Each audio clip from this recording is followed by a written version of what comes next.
I'm going to step off the limb now. That's one small step for man,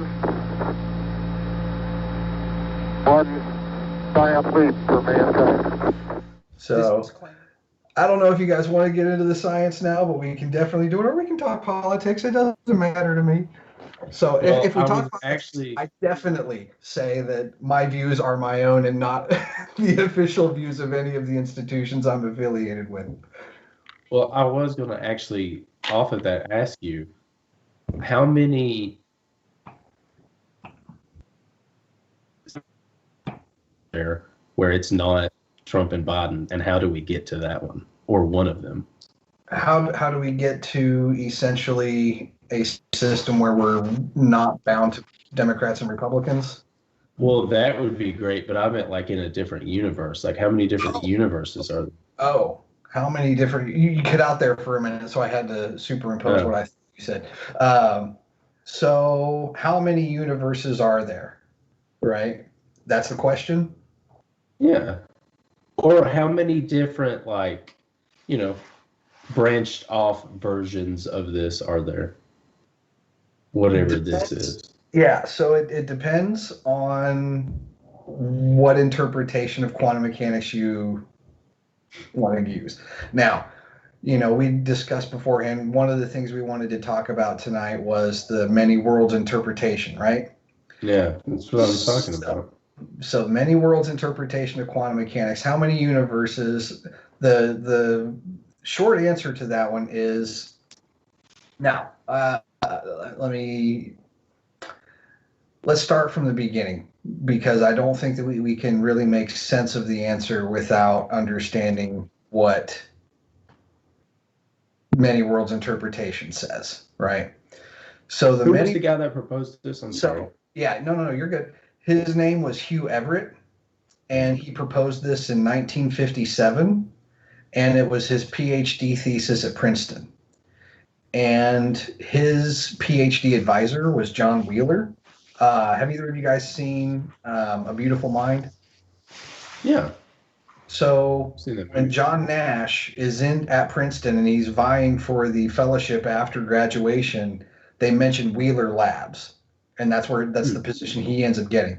So Wheeler Labs was the lab run by John Wheeler, who by all accounts is probably the most prolific PhD giving professor in the history of physics. His chain of PhD students that were under his tutelage was astounding. It's a list a mile long of physicists who've gone on to win prizes and present novel theories and win Nobels. I mean, his list of PhD students is immense. And Everett was his student, and Everett's PhD thesis was pretty much ignored by everybody when he gave it, right? So to talk about what Everett did, it helps to understand a little bit about what classical quantum mechanics says. And classical quantum mechanics says we cannot know the actual outcome of an experiment until we actually do it. And what we mean by that is quantum mechanics governs the tiny world, right? The world of atoms, protons, electrons, subatomic particles, things like that. And it's due to the nature of those systems compared to what we would consider macroscopic systems like you and I, right? Yeah. The smallness of those systems is where quantum mechanics, the difference between what goes on in that realm and our realm, is really defined. And so quantum mechanics says to be a realm. Do what? You consider what we are on right now, like everything that we see, is a realm, right? Yeah. Like we're in like a realm. Yes. And Everett's interpretation of quantum mechanics would even take that to the extreme and say there are multiple realms. That makes sense. Yeah. That makes total sense. And so quantum mechanics says, suppose I take a particle, right? and I confine it in some box, and it cannot escape that box, right? But I don't know anything about the particle other than I've put it in that box.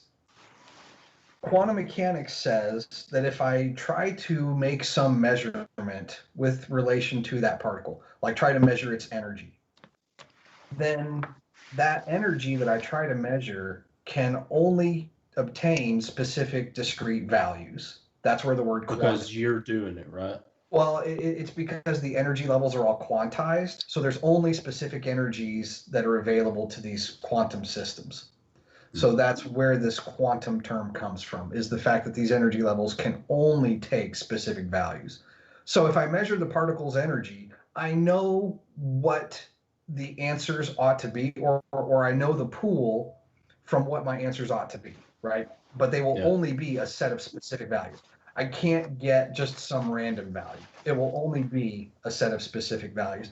But I don't know what energy I'm going to measure. I don't know the quote unquote state of the system, right? I don't know what state the particle is in. It could be in a really energetic state, or it could be in a measly, not so energetic state. I don't know until I do the measurement. Classical quantum mechanics says the particle, before I measure the energy, is actually in all of the states that it could be in. It could be in the lowest energy state where it's not moving around very much, or it could be in the highest energy state where it's bouncing around like crazy. Classical quantum mechanics says it's actually doing both of those and everything in between until we actually measure it. Yeah, until you measure it. When you measure it, it quote unquote collapses the wave function. Right? Now, so I'm glad that I get to share my screen because I have a visual for you all. So this is what's happening. Oh, hang on, I gotta take a picture of this. So this is this is the simplest system. This is like the first thing you learn in quantum mechanics. Okay, this is called the particle in a box. Right? This is called the particle in a box. And quantum systems are defined by what we call the wave function. So your wave function is right here, right? This, it's the Greek letter psi, or some people pronounce it chi. So each unique wave function has its own particular set of energies. So if I put my particle in the box, right, I know that it can only take on this kind of energy. So N is the level or the energy level that it's in. And then pi is, of course, your mathematical constant. H bar is a quantum mechanical number. And this is actually the number that is like the most interesting in quantum mechanics. It's the thing that quantizes all of the energies. And then it's divided by 2 times the mass of the particle. And the size of the box is this width A. Right? So A is a physical length, right? So I build some tiny box of length A. The particle cannot escape once I get in it, right? That's the assumption of this experiment. And so I know that if I measure the energy of a particle, it's going to take one of these values. It's going to take, if I plug in 1, I'm going to get some energy. If I plug in 2, I'm going to get some energy. If I plug in 3, I'm going to get some energy, and so on. These are the actual wave functions that the particle can have, right? These are the actual wave functions that the particle can have. And so these are plotted. These are the first 3. And as you can see, these are just sine waves. These are just sine waves. And they're dependent on this number n.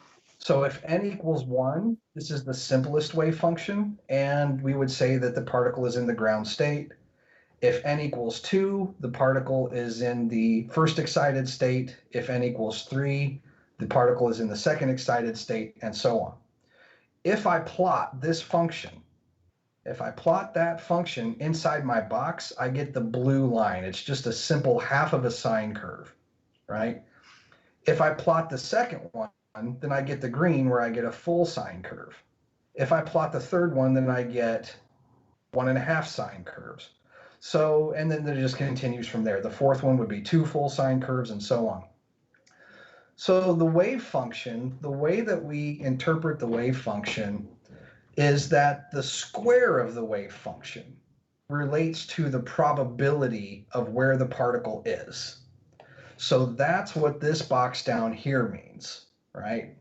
So if I square my blue wave function here, I essentially get a higher blue hump.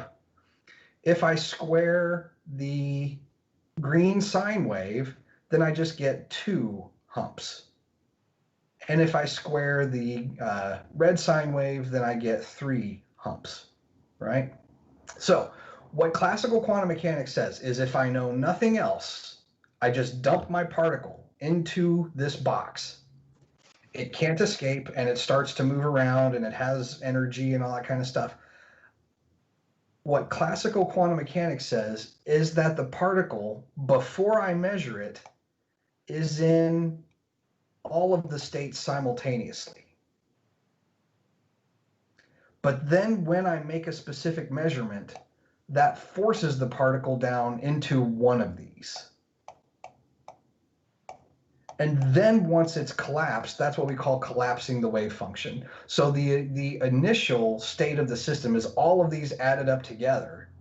And then the act of trying to measure the energy forces it to choose a specific value of n, and then it will be in one specific state. So from that, the measurement is called collapsing the wave function, or it choosing which state to be in is. Yeah.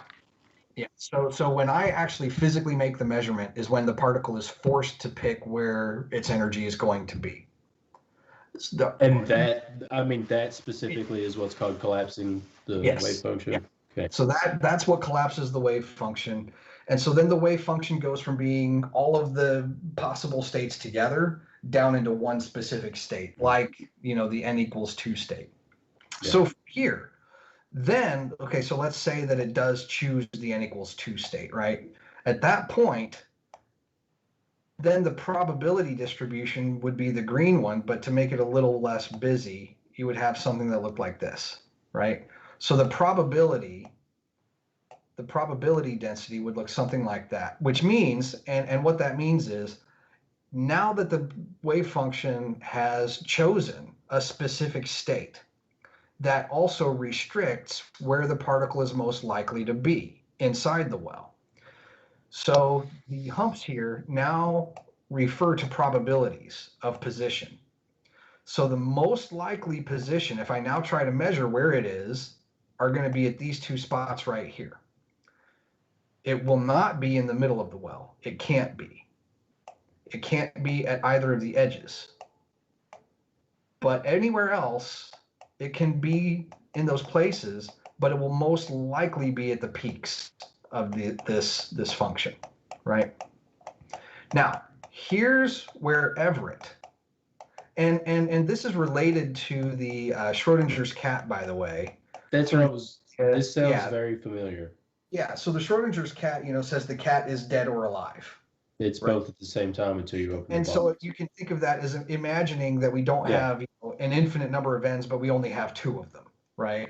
So imagine that this would be the cat is dead, and this would be the cat is alive if we restrict our system to two states, right?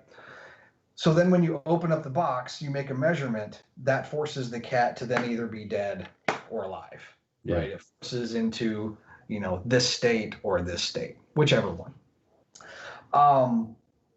Now, so here's what Everett says. Here's what Hugh Everett says in his PhD thesis. Hugh Everett says, what happened to the other states?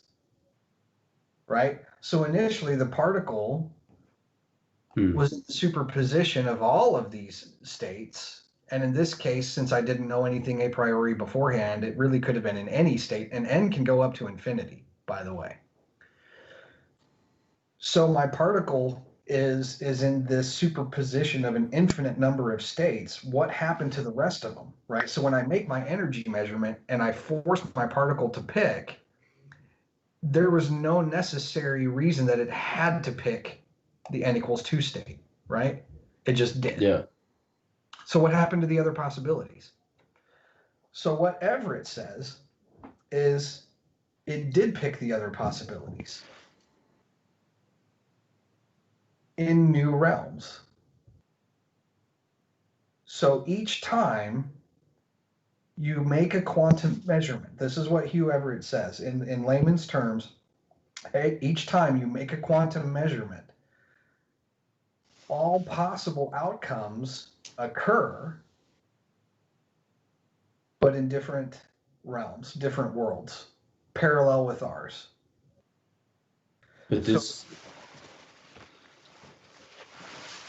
Go ahead. Yeah. So I would say, but this is just like a realm. Yeah. So the picture I like to think of it is imagine, right? We have our realm is like these ropes, right? Our realm is like these ropes. Yeah. And all of these ropes are contained in a container called our realm, right? These ropes represent all of the possibilities of a quantum system. And then when we make a measurement, it forces our system into one specific new realm. So I got a question for you. Yeah. The realm that we are on, is that why we get the readings that we get? Like if there is another realm and they are running these experiments and their constant is, say, like into,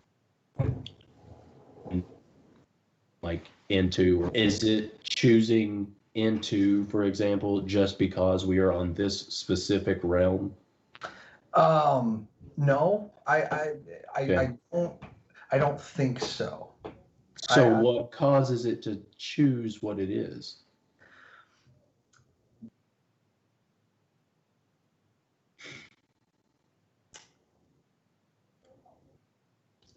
What causes it to choose what it is? Right. Yeah. So think of it this way, right? So these ropes represent a quantum system, right? And you can have, say, n equals 1, n equals 2, and n equals 3 as your outcomes. And we in our realm make a measurement and say we measure n equals 1. And Right. this is the new realm that we're in. In another realm, an identical copy of you measures n equals 2. And in another realm, identical copy to you measures n equals 3. So now all of these are new realms in and of themselves. New worlds in and of themselves. Identical copies of you. Yes. That have now formed as a result of these measurements. Identical copies of the universe, really. So what causes our realm, right, to pick n equals 1, or our realm to be n equals 2, or our realm to be n equals 3? Luck of the draw. Luck of the draw. Now, one natural question that goes along with all this, right, is where are all these other realms? Where are all these other worlds? Where are all these other timelines? You wouldn't perceive them, right? So they would be in a realm is about the best word to use, right? We don't like to use interdimensional. We don't like to use interdimensional because then that kind of brings into the idea of like string theory and 26 dimensions and, you know, time travel and sci-fi and all this kind of stuff. So I hesitate to say that they're in different dimensions. But they would be in realms whose timelines are parallel with ours, but simply with an separate outcome for that particular experiment. But at the moment that those universes split, right? At the moment these timelines split apart, at that moment the universes are identical. right? So you're making a measurement, you observe a quantum system to do something, and you're in the laboratory, say, you're making this measurement. In the new universe, you would still be in that laboratory making the same measurement, would just observe a different outcome, right? And this is baffling to everybody, right? And this is partially why he was ignored when he first proposed it, because it's ludicrous, right? It's absolutely ludicrous. Why in the world would the universe work this way? Guess But it it depends who does. you ask, man. That seems pretty normal to me. It really does. Like this, that makes sense. Well, and That this makes complete sense. this is the draw that it has, right? So for decades, because quantum mechanics was formalized, in the 1920s. It was started in the 1900s, formalized in the 1920s after a couple of decades of work, and this is one of the more bizarre and interesting ideas that has come out of quantum mechanics really since its inception, right? From the moment that it was more or less formalized in the mid 20s, not much in terms of advancement or theoretical addition has happened that would occur in elementary textbooks and so forth. But this is one of the more novel ideas, and the draw that it has for a lot of people, particularly physicists, is physicists, we love symmetry, right?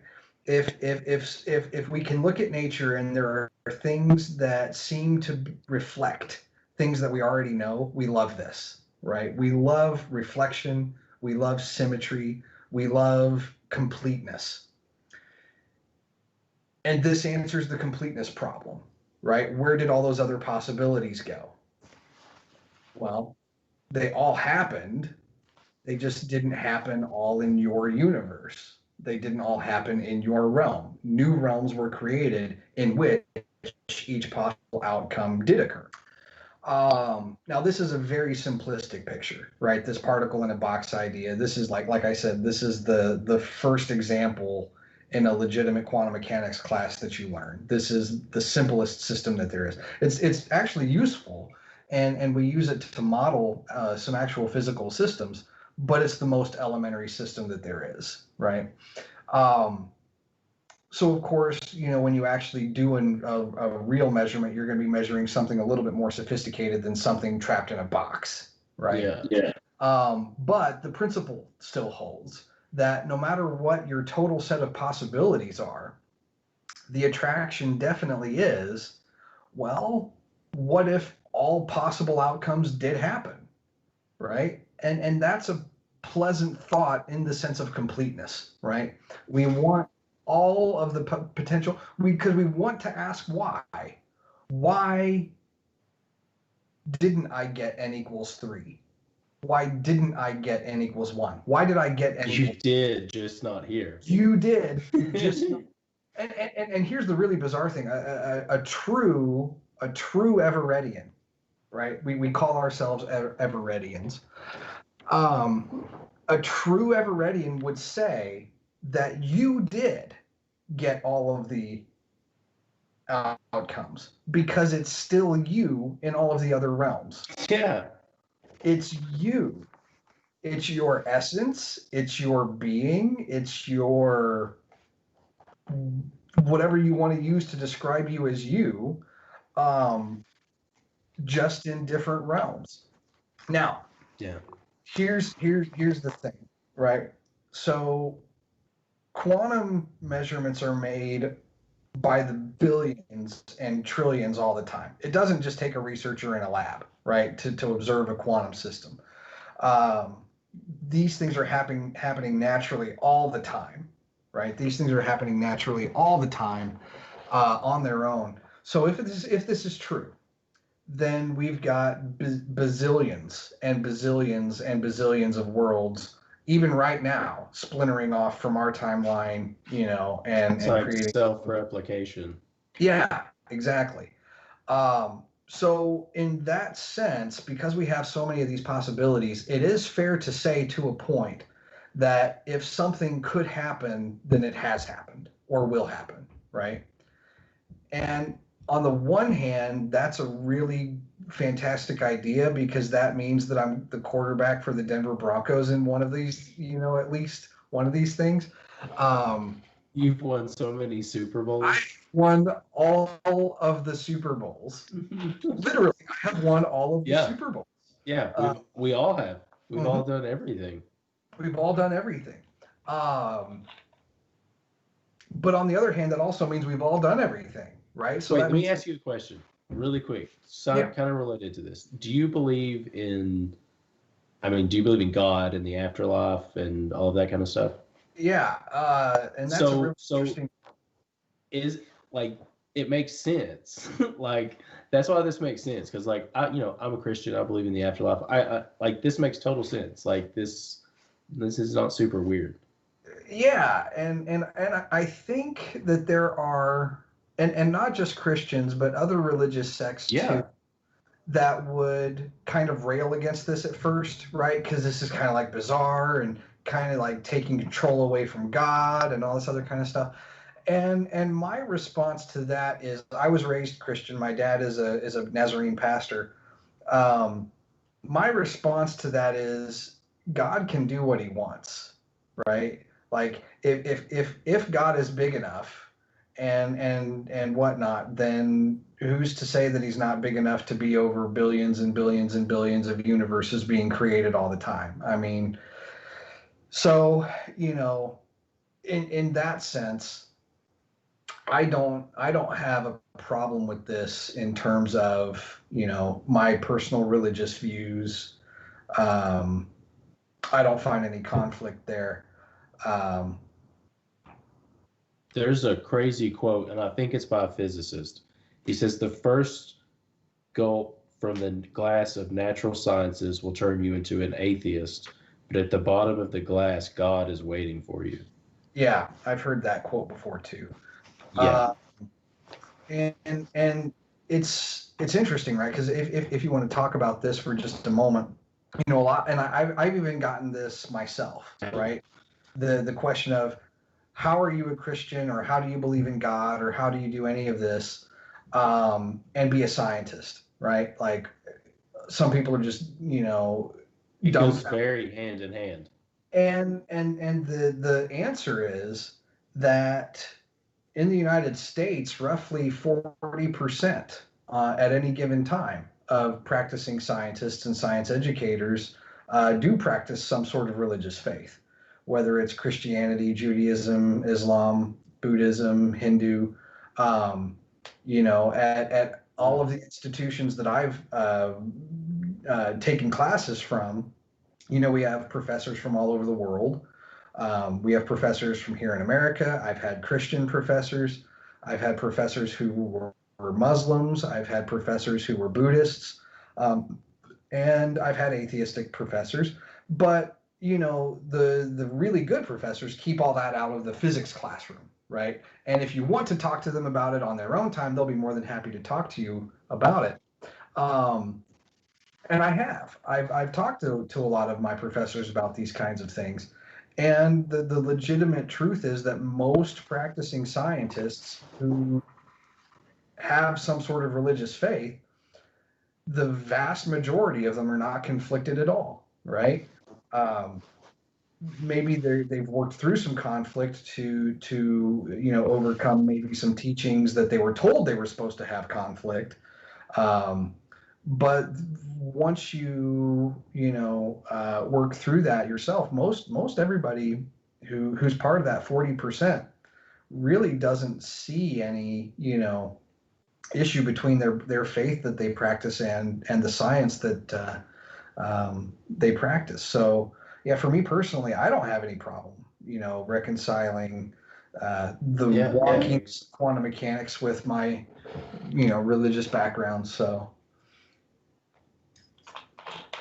Yeah, that's really cool. I don't understand why there's that I feel like there's a certain group of people that are so oh, science and religion don't go together at all. Like, and it's just not true. It's just No, really just not it's true. really not. It's really not. You have people who, without to go too much into things, but you have the people who, um, for lack of a better term, really are indoctrinated, right? Mm. And the Probably people, on both sides. yeah, and the people who are indoctrinated would tell me that I'm indoctrinated to not believe the way they, right? So Yeah. on the extreme sides, right? You got both extremes here. You've got on the ultra conservative religious side, the young Earth creation movement, the flat Earth movement, and things like that. And then on the ultra atheistic side, you've got people like Richard Dawkins, who don't describe themselves as atheists, but they describe themselves specifically as anti-theists. Yeah. So it's not even that they He's don't. so angry. He is very angry. I don't know why, man. Because he's So- like so smart.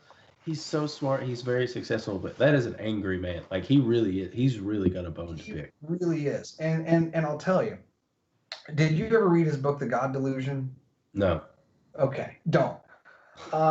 Even atheists thought it was garbage, right? Like when he came out with that, people were like, "Man, this is the best you got," right? Like it He's just wasn't. angry, man. It wasn't good. And I will say that if you listen to, now he's part of what they call the Four Horsemen, right? Him, Christopher Hitchens, who's now passed, Daniel Dennett, and Sam Harris, right? So Daniel Dennett, Harris are philosophers. Christopher Hitchens was a philosopher. I listen to Harris's podcast sometimes. And then Richard Dawkins on the science side. And I actually find, if you listen to Daniel Dennett and Sam Harris, I think that they present their arguments better. Yeah. I don't always necessarily agree with their conclusions, but I think because they're logicians, because they're philosophers, they can frame their arguments in a more persuasive manner. I think it's just interesting to hear like everybody's viewpoint on stuff. Like especially with stuff like this, like there needs to be like conversation about this kind of stuff. Yeah, and I think. Yeah, there really does, and it's all in how it's done, right? Because if you look at the debate between Bill Nye and Ken Ham back in 2014, did you ever watch that? No, man, I don't really like Bill Nye. Museum, right? So if you watch that debate, it's painful. It is literally painful to watch, and it's not because I disagree with one of the sides on it. It's because neither side could actually agree on what science was in the first place. So here they are trying to debate, science versus young Earth creationism and all these other kinds of things, but they never actually agreed at a base level what either side was talking about. So it's just talking past each other for 2 hours, right? That's all it was. And it was it's just like the presidential debate. That's exactly where I was getting ready to go. Like, it was respectful. They did let each other talk without interrupting each other, but they just couldn't even agree on basic terminology to even get a productive conversation started. Did you listen to Sam Harris and Jordan Peterson? I haven't heard that one. And there were two. The first one was them just trying to. It was like an hour plus of what truth was. Mm. and then like on the question. And then on the second one, it was like we're just going to skip that. Yeah. What is truth? That's not a deep question. Yeah, well, it was pretty bad, I gotta say. And I enjoyed listening to both of those people. But that first one was pretty bad. So, I mean, I'll tell you one of the biggest problems that I had with the God delusion, and this is one of them that a lot of people pointed out to Richard when he produced the book. He makes the statement somewhere in the book. It's within the first 100 pages. I have it highlighted, but I couldn't tell you exactly where it is. But he makes the statement that miracles cannot happen because miracles, by definition, break natural law. And to me, that's a nonsensical statement. Miracles cannot happen because they break natural law. No physicist or chemist worth their salt's going to tell you that we already know all of the natural law. Right? We don't know anything. So my premise would be, if there's a God who has created this universe, there's no reason why he couldn't endow the universe with natural law. But there's also no reason that we should have uncovered it all by now. Right? We've not been around that long. We haven't been around that long. We haven't been studying this that long. And we so don't know anything. The thought experiment that I came up with to combat this, right? And this will actually kind of tie into the simulation theory when we start talking about that. Imagine a guy who's built a bunch of little tiny robots, right? Guy in a lab built a bunch of tiny robots, and these robots can crawl. But they were given enough rudimentary artificial intelligence that they know when their battery is about to die, and they can crawl back to their power source and plug themselves in. It's like a Roomba. Yeah. It's a primitive Roomba, right? So these little robots, they can crawl around the room, and they can explore their space, like Will Ferrell, explore the space. But imagine, right, an earthquake happens and a bookcase falls inside the room. And one of these little tiny robots gets separated from the rest, and he can't crawl over because he doesn't have suction cups. He just has these little tiny legs. He can't crawl over the bookcase and get back to his power source, right?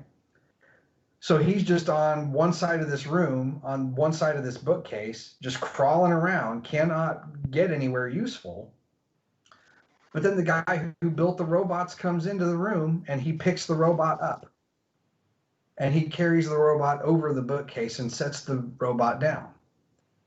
By all accounts, is what happened, what the robot experienced, being picked up and moved through the third dimension, the vertical dimension. He'd only crawled around the ground before. He'd never gone upward. So to him, that little robot, the laws that it would know, that I can crawl on flat surfaces, that's the only laws it would have known. So like its understanding of reality is totally not complete because it hasn't conceived of up. Exactly. And so to it, the person who built it, picking it up and carrying it over the bookcase and setting it down on the other side so it could walk to its power source would be by definition a miracle. Yeah, and that breaks natural law. And that breaks the robot's natural law, but not the law of the person who built it. So not the law of the universe. But not the law of the universe. So my counter argument to Richard Dawkins would be, if we don't know all the natural law that there is, then there's no reason to say that miracles have to break natural law, because there could be more natural law that we don't know, that we haven't discovered. Our understanding of reality is so incomplete. Exactly. Our understanding of reality is incomplete. Exactly. So, and the book is filled with arguments that are of that level, that are that easily disassembled. So I do enjoy reading what he has to say, and I enjoy listening to him because he is articulate and he is passionate about what he says. And I'm definitely not the type that encourages people to live in echo chambers, right? Yeah, no, you gotta get.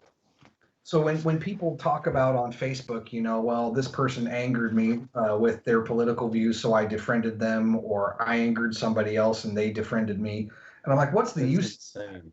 Right? Like, if we all only listened to people who thought exactly like us, we would just be in an echo chamber and there would be no growth, right? There would be no Be in a personal cave, man. we'd go back to being cavemen and we'd just split into two factions and we'd fight each other.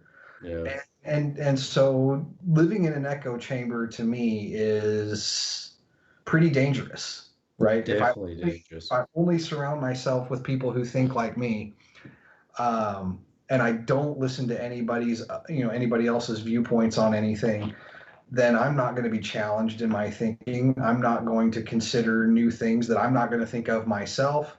I'm not going to learn about things that would otherwise potentially enrich my life. So, I do enjoy reading what Richard says, and I like to, try and consider what he says critically. But at the end of the day, I do disagree with a lot of his conclusions. So I'd like to think he and I could sit down and have I understand. You should write him a letter or email him. There's a good chance he would respond too. You should. There is a good chance he would respond. Maybe this coming summer when I get some time, I'll probably do that. Yeah, you should. That'd be cool. Now, you know what should happen? If I do this, I'm letting you guys know. And we should just That'd make be awesome. this episode. Yeah, with Richard Dawkins. Conversation with Gary T and Richard Dawkins. Yeah, How crazy that'd would be that hilarious. That'd be funny. Richard, we need you for this podcast, man. We need you to, come on here and debate Gary. I'll take notes. Right. It's worth a shot. The worst he can do is say no, That's right. The worst But really, you should just send him like what you have to say. He might like be cool because, like you said, you have to get a conversation going. Like you have to listen to other people. Yeah, definitely. So,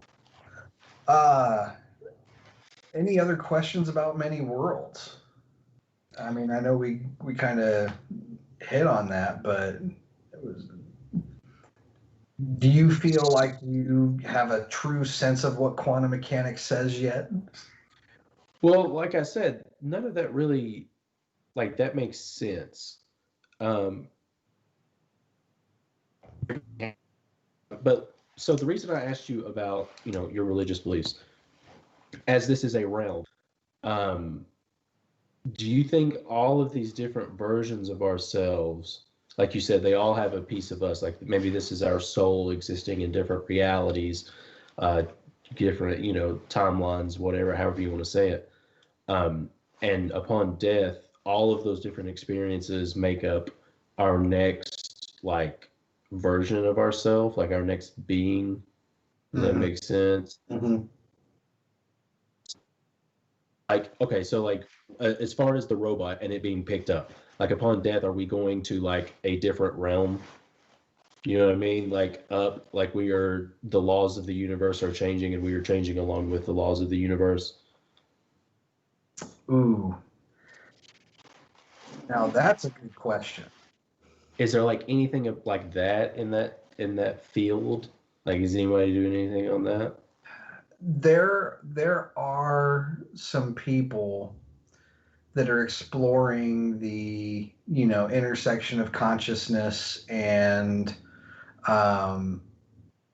exploring near-death experiences and things like that to try and get a sense of certain things, but I don't know how many actual physicists are doing it as opposed to sociologists or psychologists and psychiatrists who really are interested in the chemistry of the brain during those last moments and things like that. I don't know how much a physicist. Well, I don't even specifically mean just death, but these different versions of ourselves. Like you said, we've all won all of the Super Bowls. We've all, in different realms, we've all done everything. The good, the bad, and that makes up who we are. So upon like, is there like an upwards realm? Like, is that a thing? Like, like we've got N1, N2, and 3. Is there N1B, N1C, or anything like that? You know what I mean? Yeah. Or like adjacent, like diagonal from, like is that like how it works? So the mathematical jargon is orthogonal, right? So what that means is that all axes have to be perpendicular to each other, which gets really funky, trying to visualize what that looks like after 3 dimensions. But I think I understand where you're going, because I think what your question is asking is, for us, is there anything akin to what the robot sensed as up as a new thing? Yes. Right? Is there a new because thing? like our understanding of the nature of reality is different. It's incomplete, just like the robot dog. The robot dog could not conceive going up, being picked up. Right. So there has to be like something else, right? Like if my argument that I would, pose to Richard, that who says that we know everything there is to know about natural law, and that there may be things that can happen that we haven't perceived yet, then I would argue that probably yes, there would be an up that we haven't experienced yet, or that we haven't perceived yet, because we may not be capable in our current state to do so. Well, there would also be a down. There could be. Who knows? Right? Yeah. Like in negative N1A or whatever. Who knows? I'm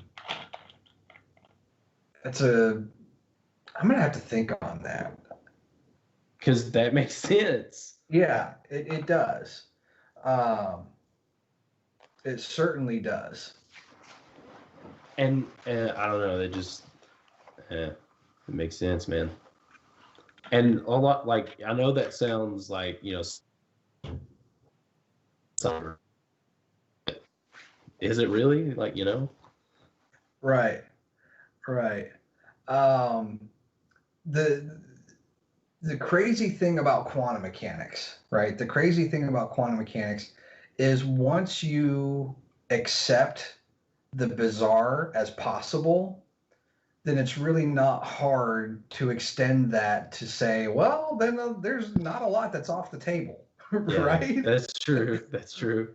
Once you accept that the bizarre is possible, there's not a whole lot that's not possible. So I'm never one to say that something is impossible unless we know it contradicts a firm natural law that we know for sure. Or I really shouldn't say no for sure. I should say are we confident that could never be broken. And really, in physics, there's really only one natural law that we know of that we put more stock in than anything. And that's the second law of thermodynamics, which talks about the universe moving from order to disorder, right? That for us, for a physicist, when you talk about natural law, that is the one that, like, we know of nothing that can violate the second law of thermodynamics. So like decay and stuff like that. Right. Entropy, the whole concept of moving from order to disorder.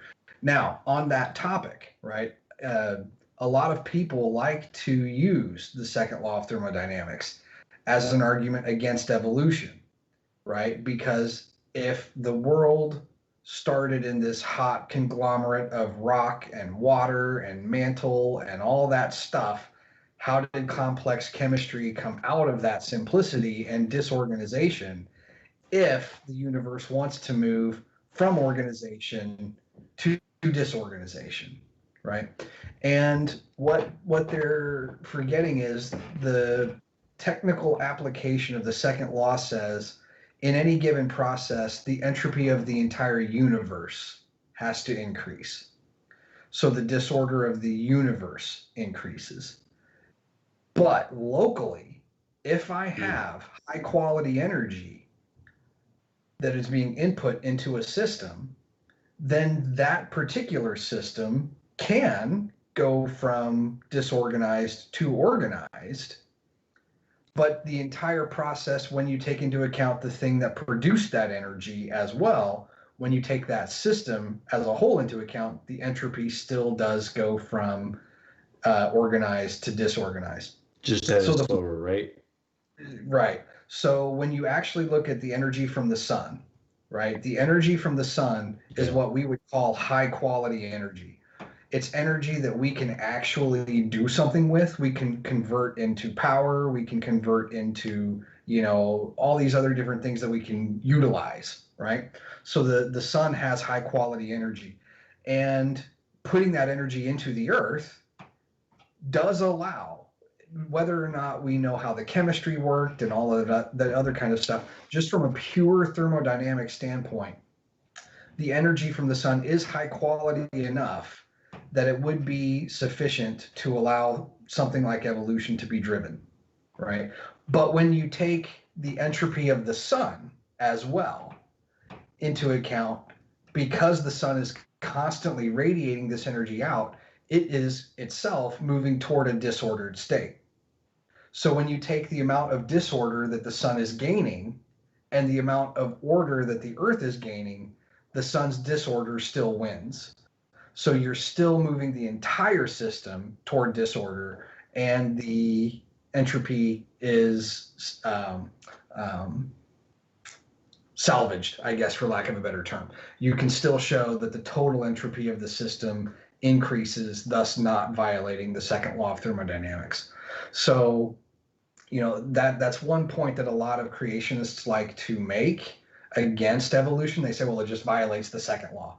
And no, it really doesn't, because that assumes the Earth is a localized system, and the Earth is definitely not a localized system because it's receiving the bulk of its energy from a separate thing.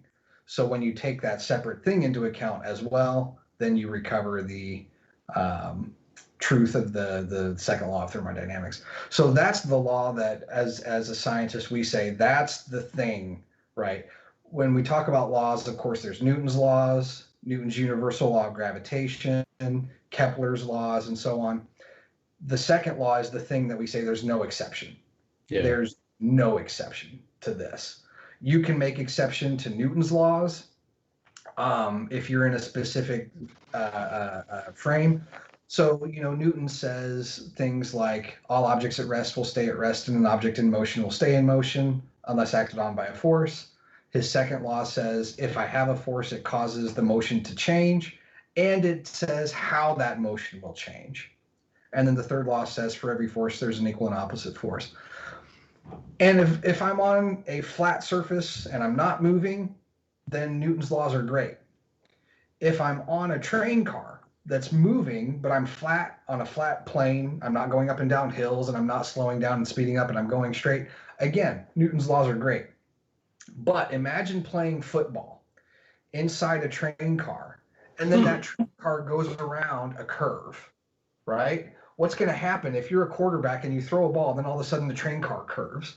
Your pass isn't going to take the trajectory toward your receiver that you had originally thrown it with, right?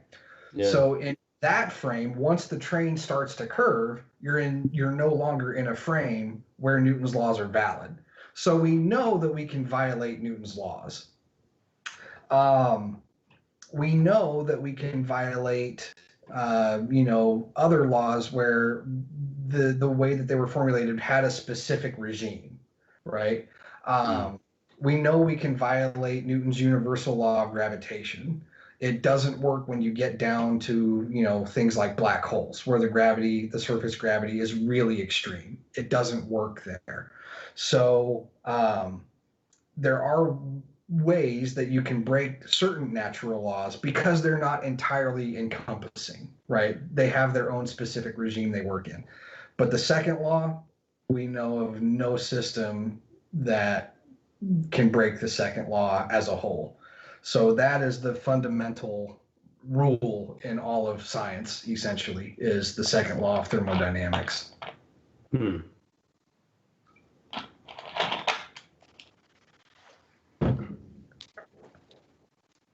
So you mentioned simulation theory earlier.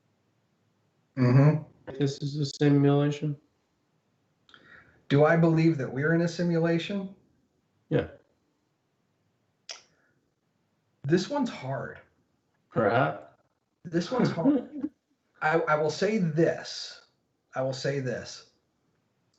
Because you guys specifically asked for both simulation theory and many worlds tonight. I can see how both make sense, but I don't know how they're both compatible. Right? I don't know how they're both compatible, and I'll tell you why. I'll explain why here shortly. But first, are we in a simulation? Right? Are we in a simulation? Do you want to do a little experiment here? Absolutely. Okay, so can you see my screen where I've got this what is your name going right here? All right, so what's your name? Do you want my real name or a made up name? What's your name? Any name you want to give me. I'm going to give you my D&D character's name, Thrawn, Thrawn. Ron. All right. So yeah.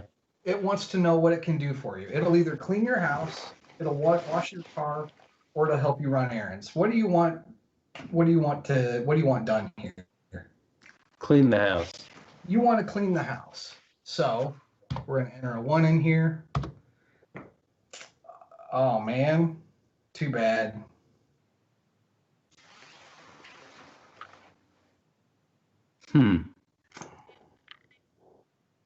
Now, here's my question. This is a little tiny computer program that I wrote in 5 minutes, right?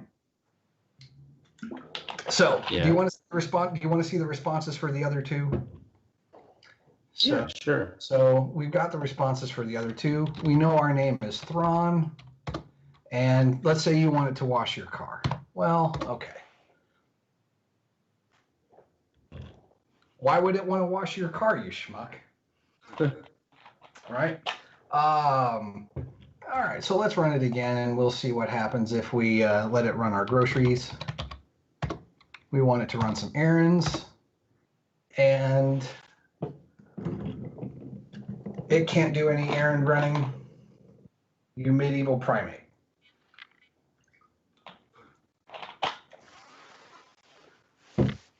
And so, now, let me ask you, if you were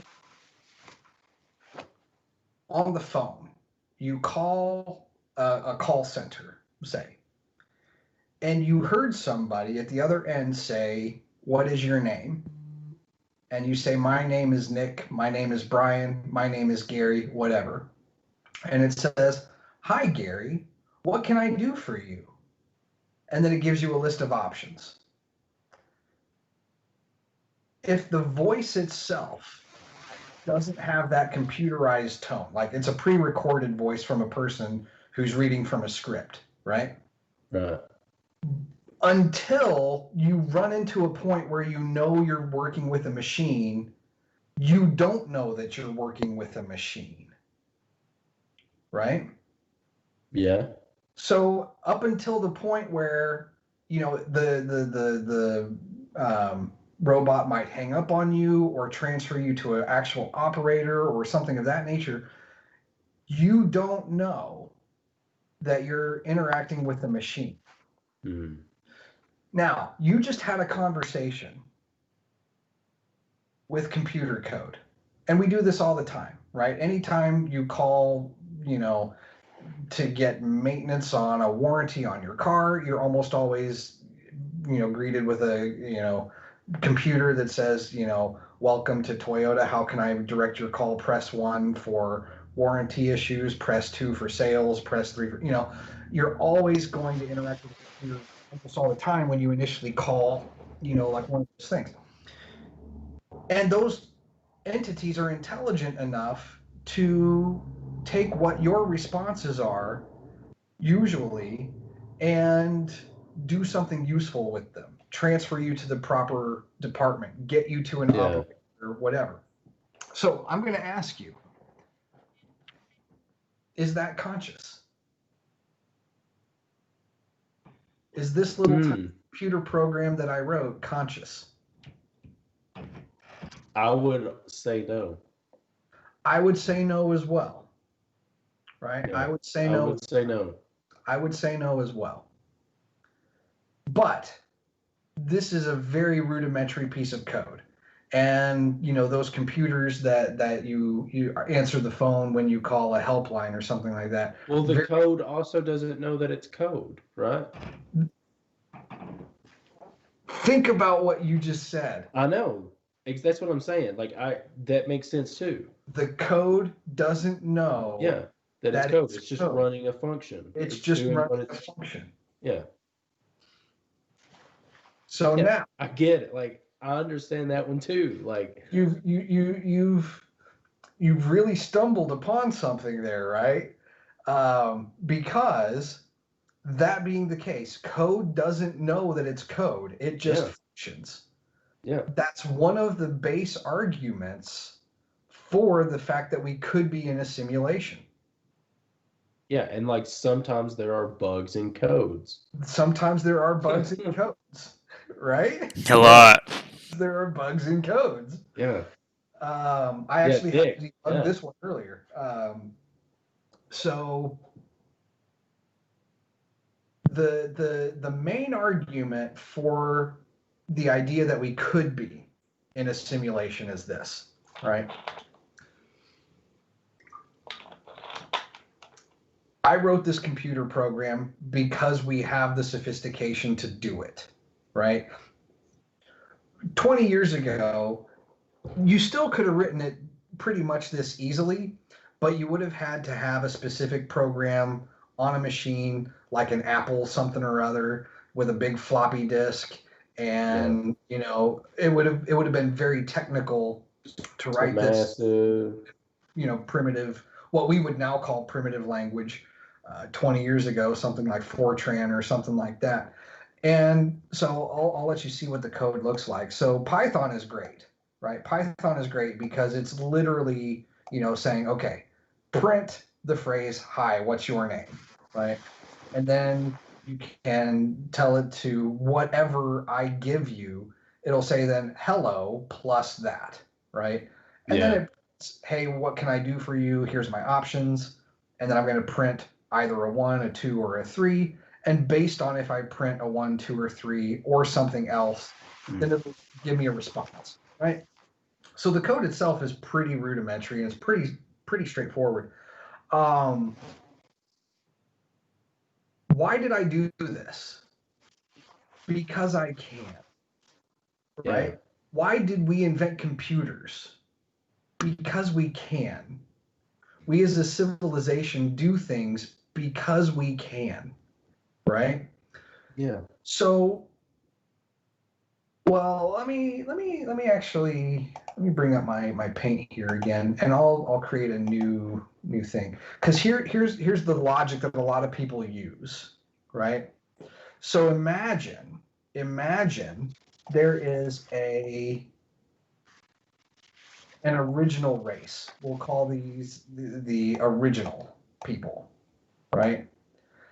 These original people. And one. Kind of.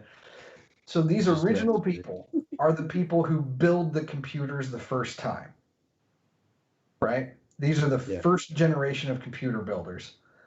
They then get the sophistication to write complex enough computer programs to say they are running a simulation.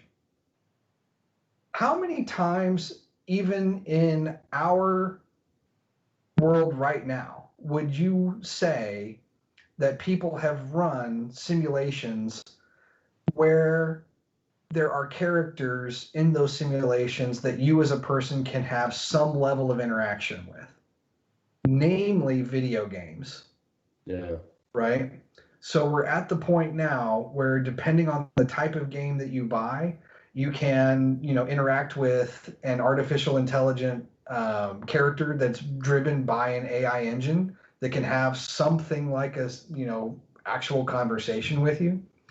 If you do first-person shooter games, These characters are programmed to, highly sophisticated movements, predict your movements so that it's harder for you to kill them and easier for them to kill you at the higher levels. And all sorts of other things that give them a sense of what we would call humans, right?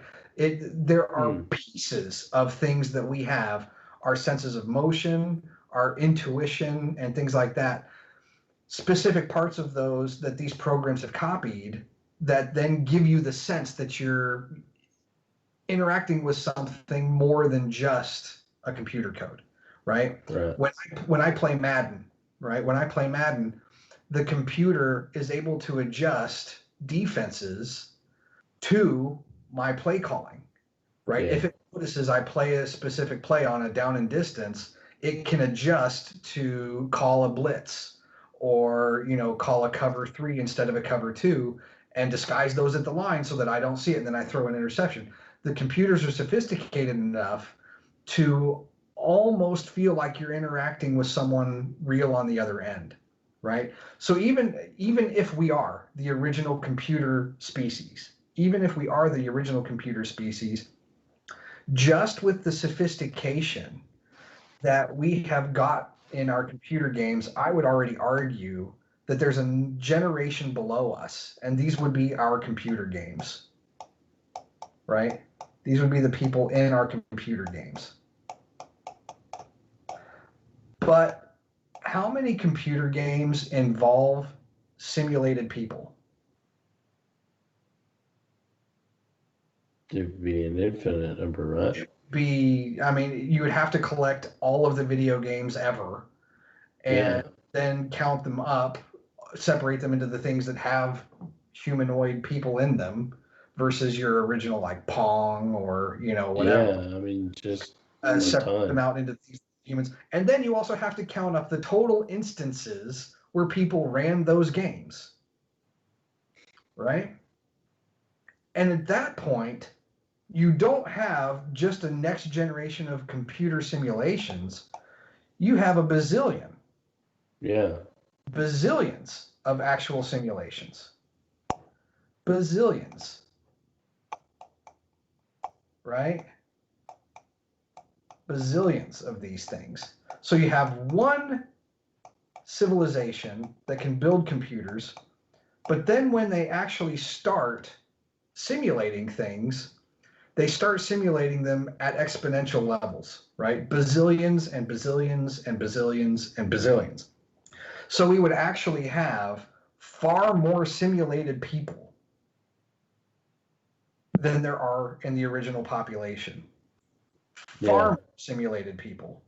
Now, here's the thing. If the original population gets to the point where their computing power is big enough, their simulations could then run simulations. So imagine, did you ever play The Sims? Yeah. So this really is not all that hard to believe, right? So you play The Sims, and imagine in the sim game, a kid, when they're growing up, grabs a computer and then can play The Sims. Yeah. Right? So then you have a simulation running a simulation.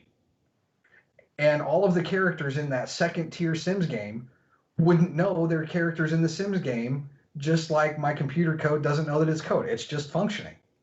Right? And so then you have not just bazillions of new people, you have, I'm going to use my pen so that my writing's a little bit clearer than just with my mouse. You have bazillions to the bazillionth power.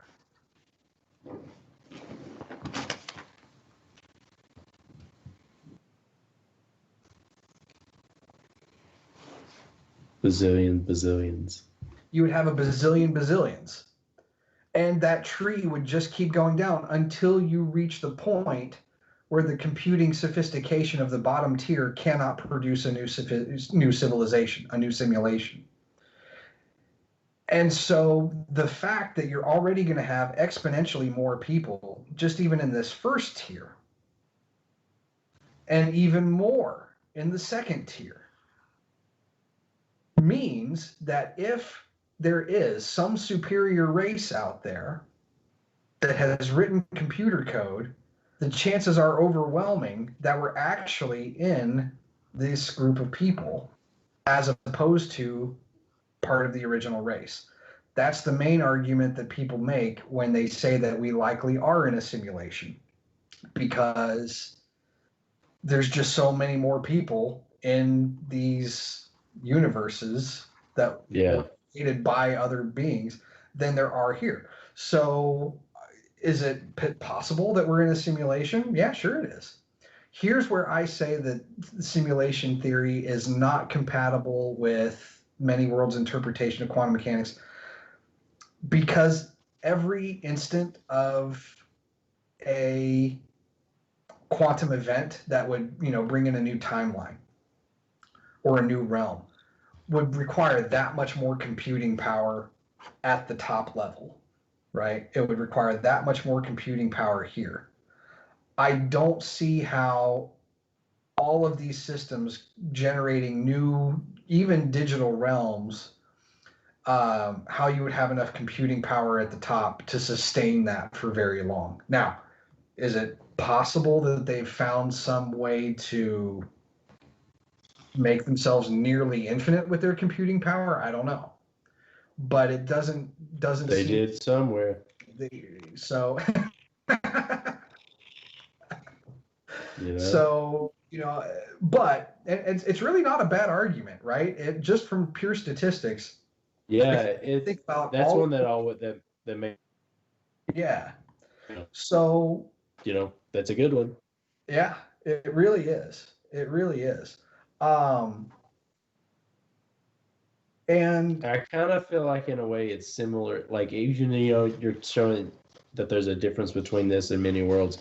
They are kind of similar.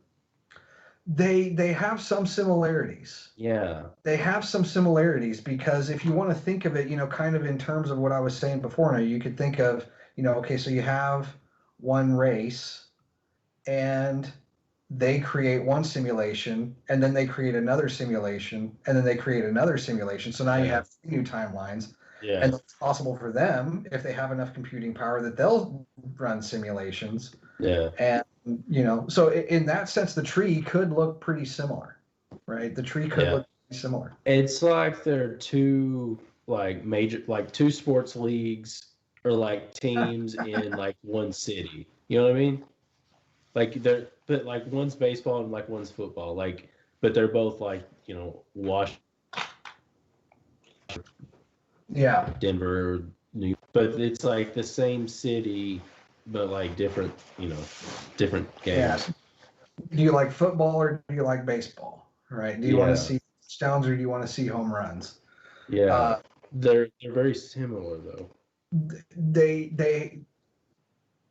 I think that it could be argued that they would have a lot of the same common outcomes.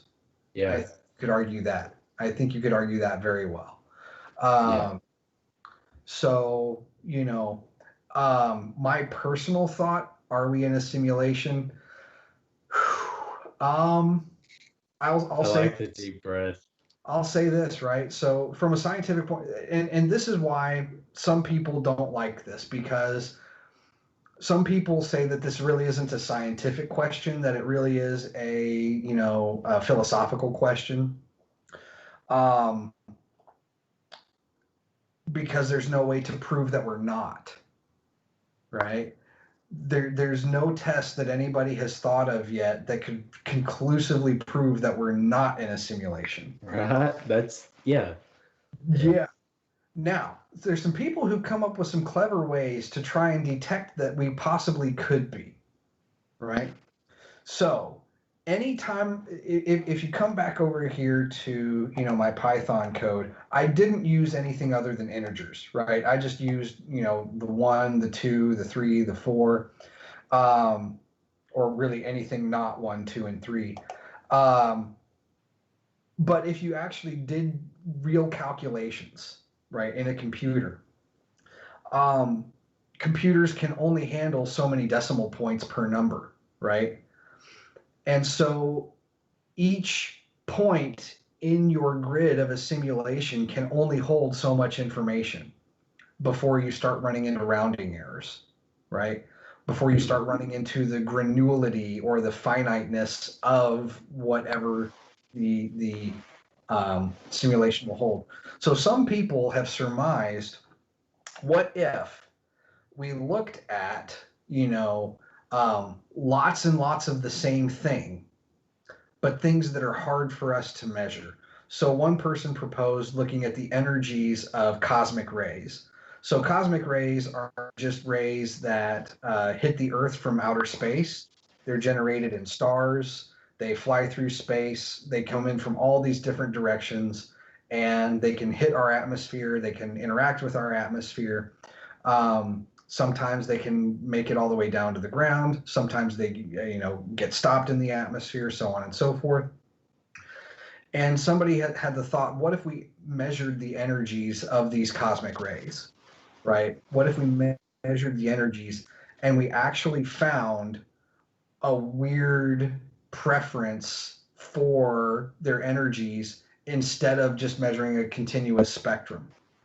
Would that weird preference of energies be indication of that finite rounding, of the finiteness of the grid that the superior species was using to map out our universe?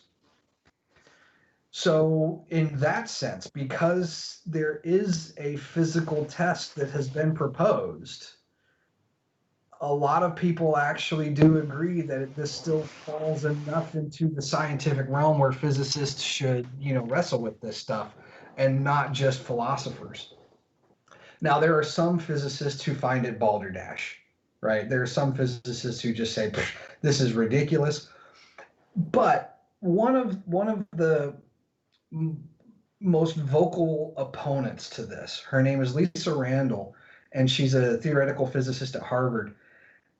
And she asks the question, we as humans are intensely interested in us, right? We want to study us. Why would we write computer code, or why would an advanced civilization that had evolved beyond us want to then write computer code about us, right? Like, what would that do? You could just because you could, right? You could just because you could. And I would argue we're already doing this kind of thing. Yeah. We're already doing this kind of thing where we're writing computer code to try and simulate simple organisms to see how they evolve. Right?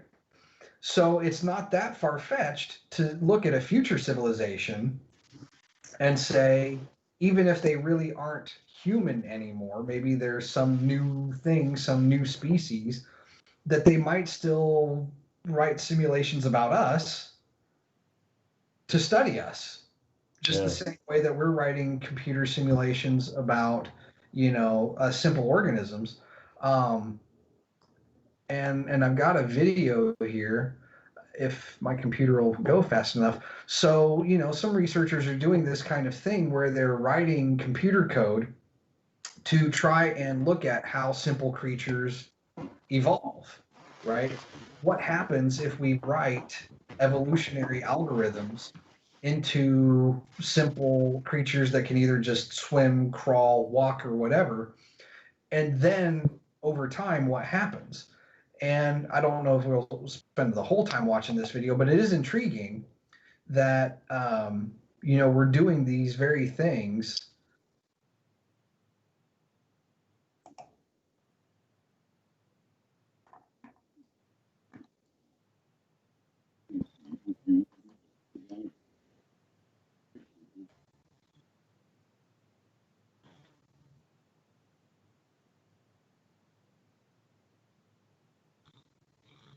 So is this just going to be in their coded environment, like a self-replicating kind of thing? Right. So these are the results of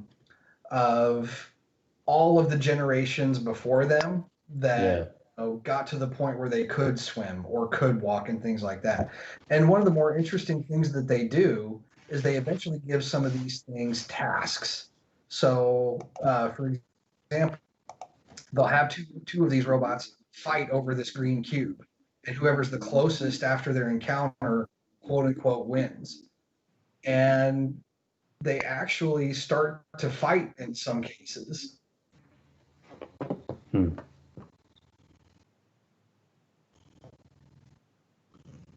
So one dude like shoves the other one away. He's like, "No, man, it's my cube. Come on now." And he's like, "Nope, that's my cube, man." And does the losing one learn from like their like mistake to Yeah, they can. They sure can. They sure can. So yeah, that makes sense.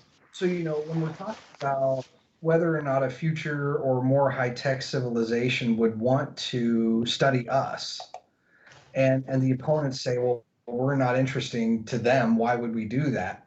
I would argue, cubic beings in a computer simulation really aren't interesting to us because we, even a child, would be able to beat these robots at the game of securing the cube, but we still write them to better understand. We write these programs and study these things to better understand how evolution works in the first place, and B, to understand specific environmental pressures that can then, put or help achieve specific outcomes, right? So I would argue that there still is room for even an advanced civilization who may be far beyond us. I would still argue that there is reason that they might want to simulate us. And yeah, well, what if we're some 15-year-old's video game? The same way that some people play Red Dead Revolver or World of Warcraft, They don't do it for the science. They don't do it for the curiosity. They do it to pass the time. They do it for fun, So in that context, I think there's a lot of reasons why you could argue that maybe somebody did computer code an entire universe if they had the computing power to do it. Yeah. Who knows? Like, man? That's one of those that, totally makes, that's a good point. Like, it's a good argument. It's an interesting argument for sure. Here's where if we are legitimate simulations, if we are legitimate computer code and we don't know it, I will give props to whoever was able to initially code emotions. Because when I asked you earlier, would we say that computer at the other end of the phone, are they conscious? We both said probably not, right? I'm not a philosopher, so I'm not going to go into what philosophers define consciousness as. But I would think that computer would not meet the basic metrics of consciousness, right? But one of the basic things about consciousness that philosophers would use, the ability to think on your own, to make intuitive leaps, and B, the ability to feel and express emotion. We typically think of going back to Red Dead Revolver, right? So you walk into a saloon, imagine you're playing Red Dead Revolver. You walk into a saloon and you just shoot somebody playing cards, right? We would say that the person that was shot in the simulation in the game has no feeling. It's just a computer character. There really is nothing morally wrong. Code. It's just code. There's nothing morally wrong with walking into a computerized bar and shooting a computerized program in a game and going on about your day and getting a drink from the bar and pretending like nothing happened. And people who play first shooter person games all the time, right, would argue the exact same thing. There's nothing wrong with shooting people or things in a first-person shooter game. That is the objective of the game, is to shoot things. We would say that it's okay because those computer programs don't have feeling. We have no moral obligation to them because they're not conscious. But when you start to ask what is consciousness and is something conscious as a rule, those rules start to get a little fuzzy because, it's kind of like the question of what is life? When does life happen? A lot of people say, well, life happens at conception, but even then, exactly when that occurs, the exact instant that occurs, where do you define that as, right? Because a sperm meeting an egg is still a process, right? It doesn't happen instantly. So exactly where in that process are you claiming that something is alive, a baby, that wasn't a baby before? Where exactly is that line? And so, I would argue that the ability to feel emotion and express emotion is something unique that we have, that computer codes, computer characters, computer games, video games don't have, that we do. But can I conclusively prove that that person in Red Dead Revolver, in their own way, in their own realm, doesn't have emotion? I can't. What if, but at the same time, though, like, you said, is civilization sufficiently advanced technologically would be able to make something that is able to make bazillions more of it. So if we were that second bazillions, we would be coding these third bazillions of these people in these computer games and stuff like that. And that's just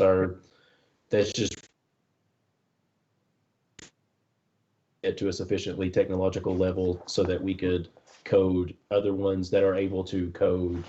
Yes. And as soon as we get to the point where artificial intelligence has essentially the same cognitive functions that a human does, that'll really be the point at which computer science meets physics meets philosophy, right? Yeah. Get to the point, and I think we're going to get there, and I think we're going to get there sooner than later. I do too. People, which is terrifying.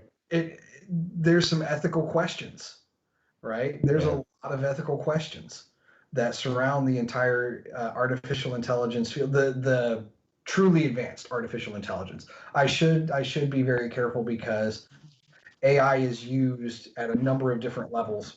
And so when some people say artificial intelligence, they're just referring to a sophisticated algorithm. Other people, when they say artificial intelligence, they literally mean the thing that sci-fi writers, envisioned, where robots Skynet, The Matrix, Westworld, all of those kinds of, that type of AI. So it's that type of AI when we really did you ever watch Westworld? Oh yeah. I haven't watched the new season, so don't spoil the new season. But I love the first two. I've only seen the first season, but the part of the show that made me go, wow, right? I think it was even in the first episode when Ed Harris's character, was it Ed Harris's character who was, no, it wasn't Ed Harris's. Ed Harris was Man in Black. Whose character was it? Hannibal's.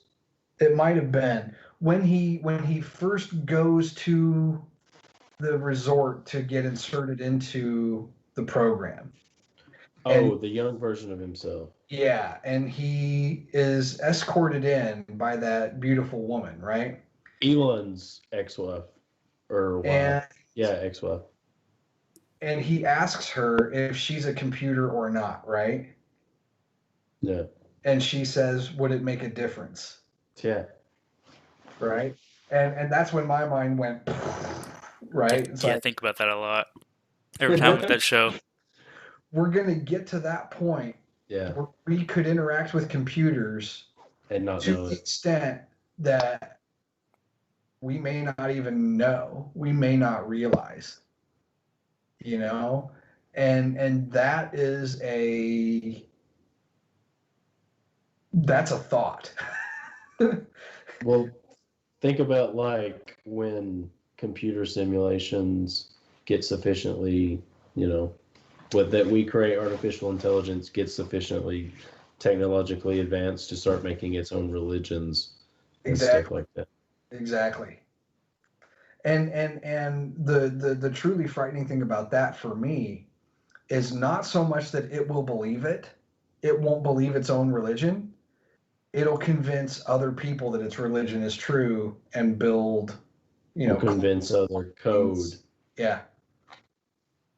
So that's the truly frightening thing to me is, if you have a true Westworld type thing where we don't know who's a computer and who's not, you could have a truly advanced artificial intelligence develop a new religion, build a cult, get millions of followers, and I mean, because there's two ways to take over the world, right? There's two ways to gain world domination: politics and religion, right? Yeah. It's really hard to get people to fight wars over basic things because we usually want to work things out and we don't want to risk dying. But as soon as you tell somebody, you know what, those people over there, God is telling us to take their land. We need to go take their land because God said so. Then you'll get people fighting with you, no holds barred. So if you have a race of superior intelligent AI, it could be very easy for them to build a large standing army without too much effort, which is pretty scary. Yeah, because they would probably learn that religion, can be used in that way pretty quickly. Exactly.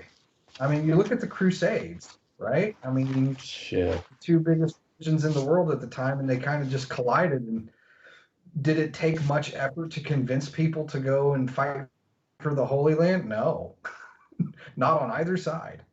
No, no, it did not. God wants so you maybe it is a simulation. Who knows? So is it possible? Yeah, man, it's possible. From my perspective, man, that's another weird one, and it's so similar. It's so like in weird ways too. Like it's similar in weird ways. Mm-hmm. It is.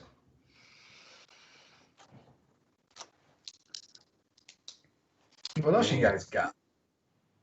I actually wanted to talk to you about the microbes on Venus and just recently the bodies of water on Mars, because we actually talked about both of those on the last one, like the possibilities of those. Yeah, we put them up real quick. So the Venus discovery, a few weeks ago, some folks found a chemical compound called phosphine in the atmosphere of Venus. Now, as good scientists do, nobody is claiming that we found life. Yeah, right? Microbes, right? Nobody's claiming that we've actually found microbes themselves. But the reason phosphine is so tantalizing is phosphine is a byproduct of microbes, right? It's a byproduct of life. And that's what exactly is phosphine? What's its? Yeah. If I remember right, it's phosphorus and hydrogen. I'll bring up so it's one. let me blow up my screen here. So 1 phosphorus atom and 3 hydrogen atoms, so pH 3. And so as this article, and this article is from AOL.com, but it is a legit, it's a reliable article. And so one of the best ways to make phosphine is that it's commonly produced by organic life forms. But outside of that, as far as we know, it's rather difficult to make on rocky planets. Now, Venus is a rocky planet. It's almost pure rock, right? Phosphine can be manufactured through natural processes like volcanic activity and whatnot, but there's 2 problems. Number 1, that volcanic activity that that Venus has right now is not sufficient to produce the amount that we see in the atmosphere. And number 2, Venus's atmosphere is so hospitable. It is, or inhospitable. It is absolutely terrible. It's one of the worst places in the universe you could be. The amount of sulfuric acid in the atmosphere should disintegrate most of this phosphine as soon as it gets into the atmosphere. So the question is, where is this phosphine coming from, right? That's why it's tantalizing. What if there are microbes at just the right layers in the atmosphere that aren't being harmed by that dangerous sulfuric acid, and these microbes... Did we talk about the possibility of cloud cities here? Or is that Mercury? Like we mentioned that like right at the end of the last episode. And Yeah. that's actually one of the types of things that actually this article proposes, the author of this article proposes, to actually... We will continue to look at these results from ground-based observatories, but to get a true sense of just how much phosphine there may be in the atmosphere, we really do need to go to Venus. We need to send probes to Venus. Yeah. And he's arguing that we actually need to send not just a probe to orbit Venus and gather, radar data from the atmosphere, but actually send probes down to basically take scoops of atmosphere in and try and collect the phosphine directly and get a sense of its concentrations that way. And so one of the ways to do that is going to be send... let's see, where do we go? He mentions it somewhere. Yeah, see, they're actually talking about... Yeah. So And the Da Vinci Plus. So right now the Veritas and the Da Vinci Plus missions are on NASA's board for funding, and likely one of them will get funded. And if it's the Da Vinci Plus, then he wants it to actually plunge through the atmosphere, sampling different layers as it goes down, and try and detect that phosphine. I would like to see if we could get a reusable mission that could, dip down into the atmosphere and then come back, and dip down in the atmosphere, come back, dip down, come back. Get different from different spots. Yeah. Because if you just do a one-way trip down and then you get down to the surface, that's usually a one-way trip to Venus. Just the atmosphere and the pressure and so on are so terrible that if you actually intend on landing something on the surface, it usually means you're not going to try and take off again. Like it's a one-way trip. So I would like to see if we can, if it's engineeringly feasible, to get a probe that could make several trips down into the atmosphere, come back out, go back down, come back out, different spots, sample different depths, and whatnot. But however it's done, it's going to have to be, to get a complete picture, right? It's going to have to be done by both ground-based observing here and sending probes to Venus itself. So before anybody claims that we've definitely found life, this is going to be a multi-year thing, right? Before we conclusively come to any sort of consensus. And as the author of this article says, up here, so there's two possibilities, right? Either there's some sort of life, probably microbial, in the clouds, or there's some unexplained and unexpected chemistry that's taking place. We don't know a ton about phosphine. There's not a lot of research that's been done on it before, other than... Is phosphine used for anything? I'm not a chemist, man. That's a really good question. I haven't looked into that, so I don't want to say one way or the other and be an idiot. But I mean, it's definitely something I can look into and, email you guys or send you a link to something that I find or something like that. But from my understanding, it's a relatively not well-studied compound. So, the fact that we don't know a ton about it doesn't bode well for life, because that means there really could be, the chances are that it's chemistry that we don't know. But it's there. Yeah. Right? It's there. So let's go take a peek. Man. I think that we should explore, every planet. Yeah. Your space. Well, especially like you said, that's right. Send me. I'll go check it out. Drop me down that atmosphere. I'll come back with some phosphine for you. We'll check it out. Yeah, man.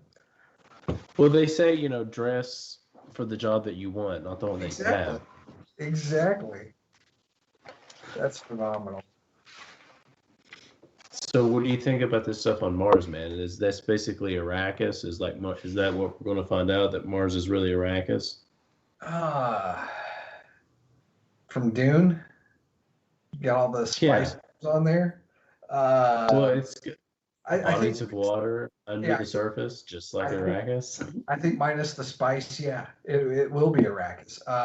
What if there is spice? What if there are giant worms that live under the ground of Mars? If there are phenomenally giant worms on Mars living under the ground, I will be ecstatic. Well, we've said that life, if it's on Mars, would be present underground, and then Yep, it would be. So we know for sure. We know for sure that Mars does go through, seasons like we have here, and we know that it does get warm enough at times underneath the surface where whatever water is there can be liquid. Doesn't one of the poles, doesn't it melt? Or am I totally wrong about that? So from what I understand at the poles, a lot of the stuff at the poles is actually dry ice. But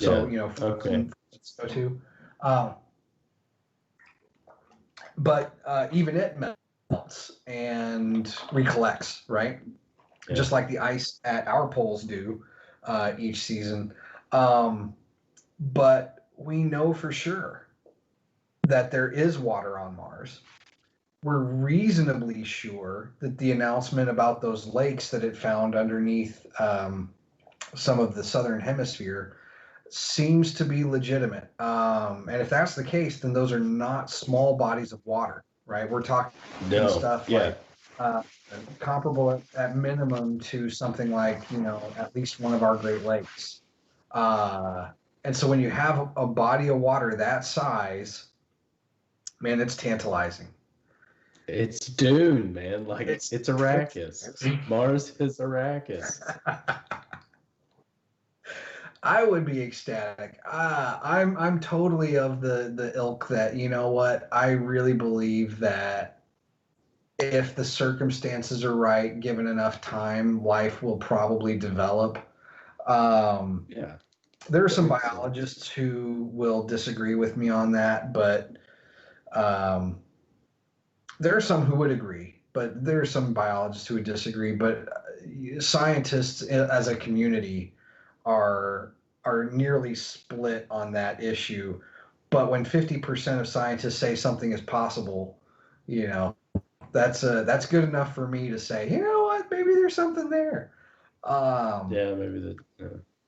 Especially given what we know Mars history was, right? We're still learning a lot. We still don't know everything, but we do know enough to say that at one time it likely had a lot of water on its surface. It may have even been green, right? There may have been vegetation on the surface. There may have been, whatnot. So given that, and the fact that anywhere you find liquid water here on Earth, you find microbes. We know there's briny, salty water on Mars right now. So if there's briny, salty water on Mars right now, there would have been briny, salty water on Mars several million years ago. Oh, yeah. And get enough sunlight and whatever processes caused life, to arise here on Earth. Who's to say it didn't there? And then the planet just kind of geologically died and all of the microbial life with it, at least on the surface. But who knows what's going on underneath, man? Who knows what's going on underneath? I say we dig. Yeah. NASA, please send me to Mars. Man, they're just sending you all over the place. They're going to send you to Yeah. Venus. I'll check them out, man. I'll check it out for them. I'll take that phosphine. That phosphine will get us to Mars. And then on Mars, I'll just control the spice. Well, I'll tell you what. You design a rocket that, can use regular traditional fuel, but then can also burn sulfuric acid so that when you're going through the atmosphere of Venus, you're scooping up your fuel as you go. Yeah. And then launch yourself from recharge. Recharge your engines, man, and then you just shoot yourself over to Mars. That's and the you plan. just dig down and you see what we find and report back, right? Yeah. Well, I'm gonna gather my fuel for the way back. That's my backup engine. My backup engine is a phosphine. It runs off phosphine. Well, I'll tell you what, though. It might be possible.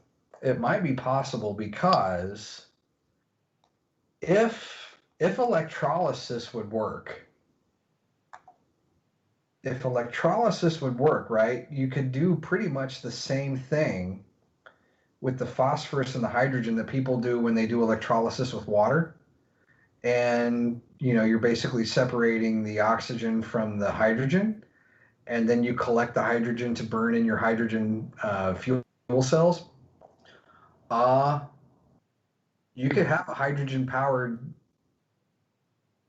engine and potentially use the phosphine to do it. See, there we go. So I got this planned out in what? NASA hired me. I did this in like 2 minutes. Now watch, somebody from NASA is actually going to watch this and they're going to be like, yeah, y'all are idiots. Yeah, you guys are so stupid. Here's all of the reasons why this wouldn't work. No, this is really cool stuff because you and I did talk about also, like, we are both pretty optimistic about space travel. Like, I think it's going to happen a lot sooner than people think. And it's going to be stuff like this that gets us to make that leap, to take that step, to check it out. Like you said. Absolutely. Dude, I think, next 40, 50 years, we have like a colony on Mars or something. Way less time than that, but it's like a functional one. I could see it. Yeah. I think it'll definitely happen in our lifetimes. I do too. No doubt. Happen in our lifetimes. Especially, and Elon Musk is one of those guys that, for a lot of people, you got to take the good with the bad. But when you have people like Musk driving this, right, we're at the point now where it's almost going to take an Elon Musk type person to be. He's going to do it. He's going to be the one to get us there. Because I don't doubt it. With the way that the government has continually kept slashing science budgets, right? NASA's budget has been continually slashed for years. Other scientific agencies, their budgets continually see a decrease in their funding. It's going to take the marriage between the private sector and the government. It won't just be government driven, right? So you will need a Musk type person and or the people in the giant corporate world with the Boeings and the Northrop Grummans and those type to also supply some, of the technology to go with this. But it'll happen. Yeah. We said it at the beginning of this podcast, right? We do things because we can. And we're going to go to Mars at some point. We're going to set people down on Mars because we can. Even if we don't terraform it, even if we don't grow potatoes with poop, even if we don't, whatever, we're going to do it because we can. And I hope I'm alive to see it. I really do. I really think it's going to happen a lot sooner than people think. I really, really do. I would agree with that. I would tend to agree. But keep finding stuff, and it's going to keep propelling us, and it's going to get more people interested in doing it, and it's going to happen. Oh, sure, absolutely. And I'll make this plug while we're at it. All right, this is a call. If there's any government legislative people who tune into this podcast, if there are any legislators who tune into this podcast, please do not cut science funding and do not cut science agencies, your local science museums, things of that nature. So many people learn about science for the first time when they either go to a science museum or a planetarium. And actually experiencing space, like your background that you've got there, right? The pillar creation from the Eagle Nebula, the Hubble picture that took that, right? I mean, the pictures that the Hubble taken is just jaw dropping, right? When you look at some of the pictures the Hubble has taken, it's literally just jaw dropping. And most people who see those don't end up becoming astronomers, right? They may not become physicists or chemists. But what being exposed to that kind of fascinating science, dinosaurs, right? What kid at some point doesn't go through his phase where they both love space and or dinosaurs at some point, right? At the same time, in my case. And a lot of them are at the same time. And I'm still fascinated by dinosaurs. Same, dude. I love space dinosaurs. I would love cosmic dinosaurs. I would love cosmic dinosaurs. I would too, man. It's out there somewhere. Somewhere in some universe, man. It's out there. Still there. And we are riding through the cosmos on the back of space dinosaurs that shoot lasers. Dinosaur that is shooting lasers out of its eyes. Yes. So when kids interact with intriguing and valuable science at that young age, they see what the night sky looks like in a planetarium, what the night sky actually looks like without all of the light pollution, all of the street lights. I've been in planetarium shows that I helped my advisor or other people perform for school groups, and you can literally hear the gasps for those kids. Those second and third graders who this is the first time they're actually seeing what the night sky looks like. Because when they go outside and look, they see the street lamp in their front yard, and their neighbors all have their flood lamps on and security lights. And it's actually something I like about where I live. There's like zero light pollution. It's amazing. No, it's great. And there's very little. And you can hear these kids just go, wow. Yeah. And when you do that, when you have kids, especially with that kind of almost transcendental experience, it leaves an imprint, right? It leaves an imprint. And if nothing else, it helps them stay interested in science. And we need a populace that is interested in science so that we don't have so much disconnect between scientists and the lay public. Because we're in a really interesting time right now where a lot of people don't trust scientists even though they respect them, right? They're like, oh, physicist, wow, they must really be smart. They must know what they're talking about, until a physicist starts talking about climate change. And then they're like, oh, well, you're only a physicist. What do you know about climate, right? Yeah. Science is just a theory, right? And so when you have a young population that's exposed to what science is and can be fascinated by it and can carry that fascination, if nothing else, they will stay connected to popular science. And when you have a population that's connected to popular science and can understand what science is and differentiate between a theory and a law and differentiate between a theory and nonsense, then you have an educated populace that can make informed decisions at the polls on things like climate change, on things like energy deals, on, whatever may be on the ballot, and advocate to their local senators and whatnot for the continuing funding of science, for more funding for NASA, for more funding for the CDC as we're battling COVID, for more funding for, whatever the case may be. So I would just say, if there's anybody listening to this podcast that it's within their power, keep planetariums open, keep science centers open, keep the funding for these things going, because to not understand science as an adult in a first world country is to produce a populace that is less educated than what it ought to be.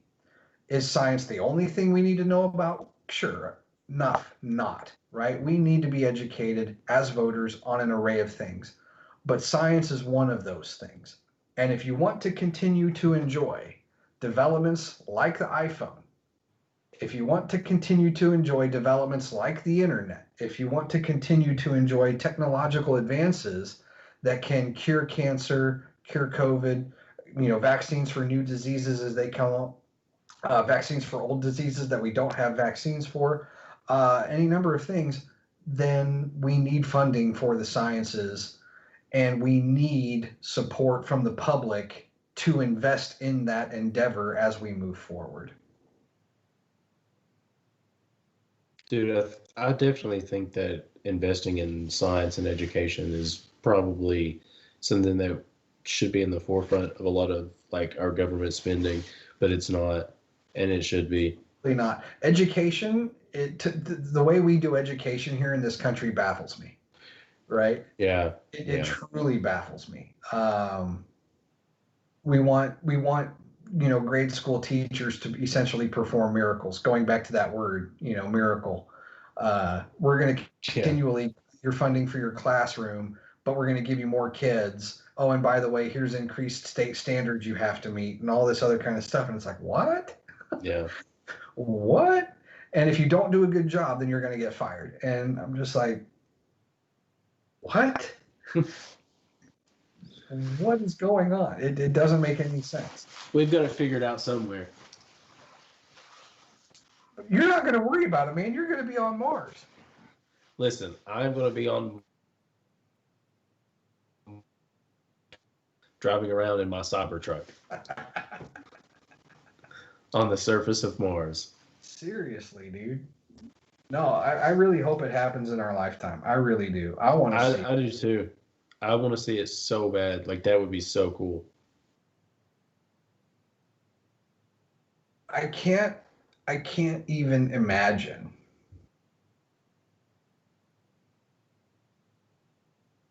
what it would be. I mean, the only other people who would have any sense of what this person, will go through would be Neil Armstrong and Buzz Aldrin, right? The first person on Mars.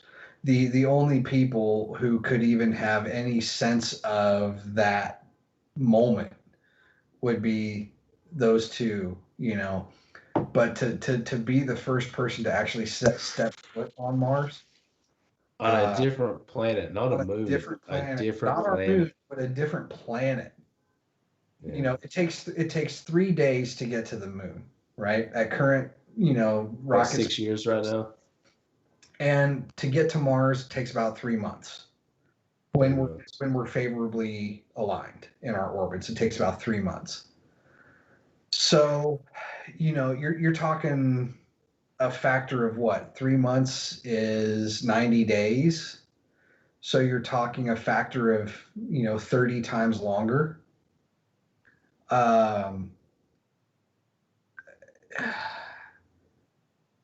It's a lot of time and space. It's a lot of time and space. And that's what a lot of the hiccups that we're working through right now are.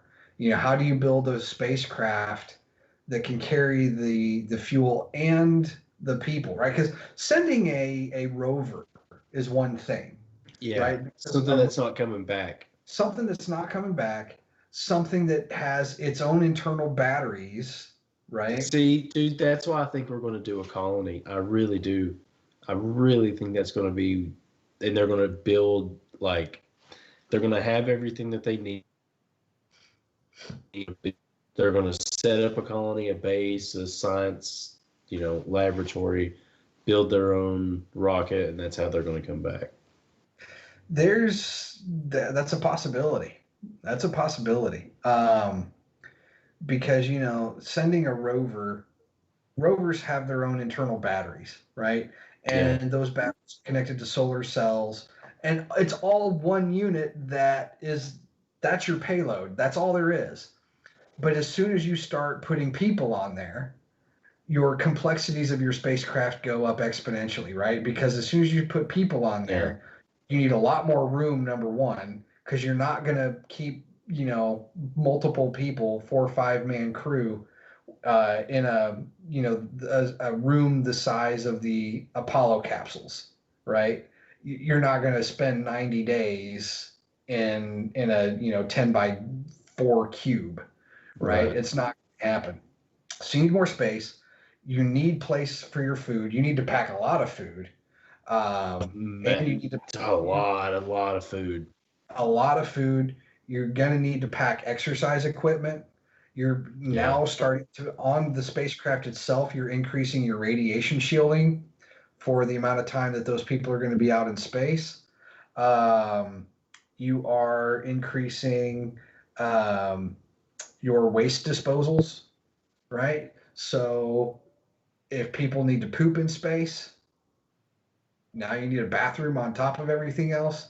So the complexities of sending a human being versus a robot are immense, right? Oh, yeah. Now, we've sent people into space, so we have a lot of these problems solved, but it's the cost of the fuel, right? The more you need to launch, the more fuel you need. But the more fuel you need, the more massive your rocket becomes, and the more fuel you need to overcome that extra mass. So what is the minimum amount that we can launch into space on a reasonable rocket?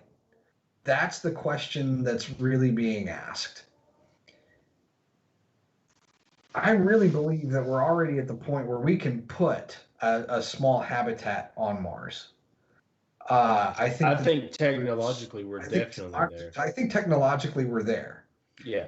Between the advances in our spacesuit technology that they could do Mars walks outside the habitat, coupled with heating systems and things like that, I don't think it would be a problem to actually build an inflatable habitat with a few different layers to take into account punctures from micrometeorites and things. I don't think it'd be a problem to do that. I think we could build that habitat really, really quickly. My understanding is that the real obstacles are the actual launch. how much stuff are you actually trying to spend or send up into space, and then how much fuel do you need to send that stuff? Because it's going to be far larger than anything we've launched thus far in one launch. Oh yeah, it would be massive. It would be be a massive undertaking. It would be a massive undertaking.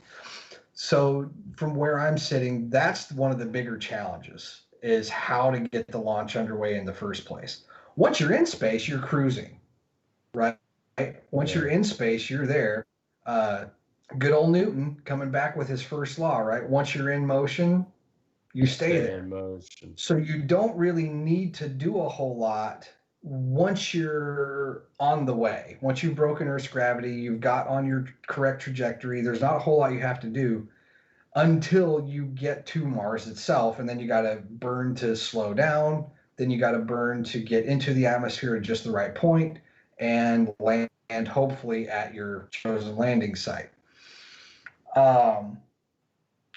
So, you know, to me, that's where the major challenges would be, right? Would be actually launching stuff. Yeah.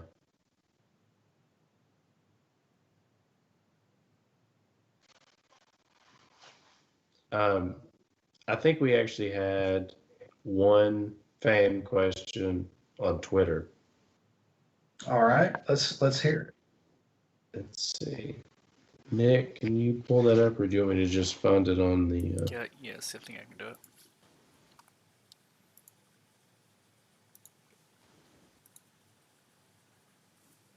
Adam Griffith.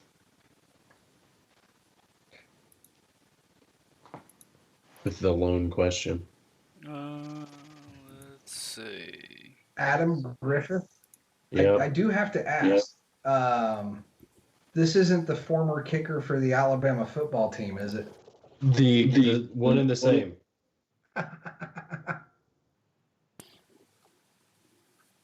Is this it right here? Yeah. Ask him if time actually exists. I had this on conversation about this. Yeah. So actually, this actually ties into what we were talking about earlier with the second law of thermodynamics. So a lot of physical principles, you can run time forward and backward. And if you were to watch a video, you wouldn't know which was the right way, right? So for example, imagine you have a billiard table, right? You have a billiard table, and one of the billiard balls collides head on with another stationary billiard ball. In a perfect head-on collision, the first ball comes to a stop, and the second ball just keeps rolling, right? If I were to video this, and I played it forward and in reverse, and you didn't see anything else, you didn't see the cue stick actually hit the ball, you only saw the balls rolling. So you saw one ball collide with the second ball move, or you watched the situation in reverse. You would have no way of telling what the actual direction of time was just by watching that event. That's what we call a reversible event, time reversible event. A lot of our laws in physics allow for time symmetry. In other words, if I look at something and play the tape backwards, I wouldn't be able to tell what direction time was actually flowing. A lot of our physical laws have this property built in.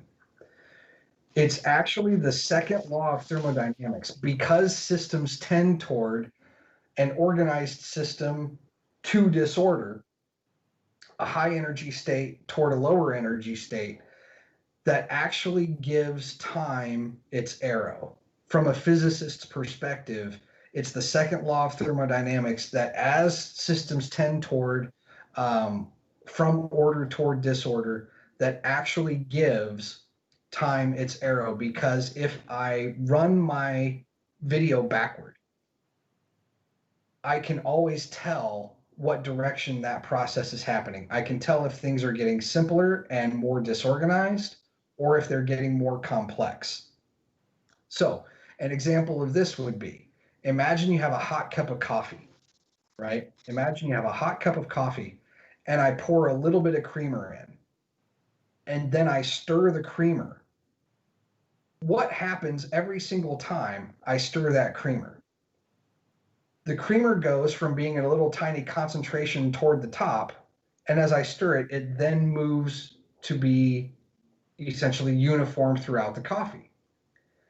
If I watch that video backwards, I will actually see the uniform distribution of creamer coagulate and reconvene at the top in a little tiny clump. We never observe that to happen naturally. You'll never stir a cup of coffee that has creamer in it and stir it to the point where the creamer separates from the coffee. You'll never. And so that is an example of a specific time-dependent event. The fact that you cannot run the video backward and the event be symmetric. Always be able to tell which direction time was actually flowing, because you'll always know that time was flowing in the direction of the creamer going from the clump to being uniformly distributed throughout. So does time actually exist? Yes. Now, there's an even bigger question here, and that is, what is time? That's the nature of our conversation that he and I had. Like, I say, since you don't have a full understanding of what time is, our explanation of what time is isn't the full, like, the full Right. thing. And to me, the way that I describe time is that we don't exactly know what time is, other than it's this thing that seems to flow in a specific direction. But that doesn't really tell you what time is, right? That tells you a characteristic of time, that it flows in one direction. Yeah. But it doesn't tell you what it is. And I liken this to electric charge, right? So when you're in elementary school and they say, oh, you know, things have positive charge and these things have negative charge, most kids go, okay, that's fine. This is positive, this is negative. Magnets have a north pole and a south pole. That's fine. That's all you need to know. But then you stop and ask yourself, what is electric charge? What is it about a proton that we can say that it carries this thing? And we exploit electric charge. It's how all of our devices work. But we still don't know what the property of charge itself is. And I would put time in that same category. We know how to use it. We know how to put it in our calculations. We know how to exploit it. But we still don't know what it is. Right. Are there any instances of, like, so I know that they found a quote unquote parallel universe where time flows backwards. Like, this was a thing. Are there, like, instances of, you know, like we were talking about in the beginning with many worlds, are there instances of these, you know, but these different worlds or realms where time was flowing in a different direction or in a different way, like how space or astronauts in space age slower than people on the Earth, that kind of thing? So my understanding is no, because by all accounts, we likely haven't been able to interact with any of the other realms if they exist. But I can also say this. So in our realm, we know that time has a specific direction. But when you have particles in subatomic interactions, if you have an antiparticle that's created as a result of a collision, right in the Large Hadron Collider, right, they're colliding protons at really high speeds, close to the speed of light, so on. In those collisions, when you're colliding these different subatomic particles, a byproduct of some of those collisions can be antiparticles. Now, an antiparticle is a particle that has the exact opposite charge of its normal counterpart, has the exact same mass as its normal counterpart, and then it also has it has some symmetric but opposite properties of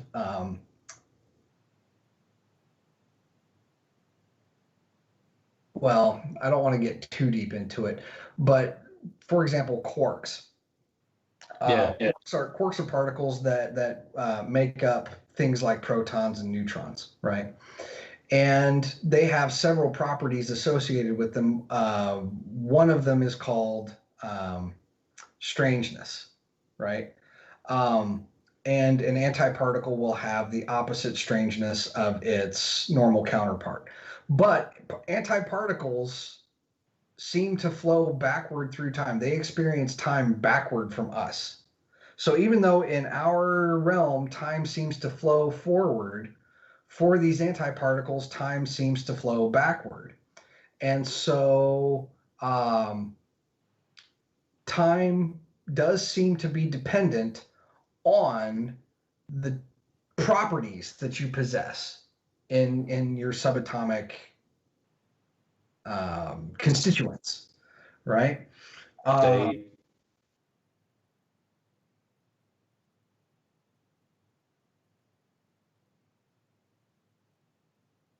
Go ahead. I meant you were saying, like, would that be like your subatomic state? Yeah. Well, not really, because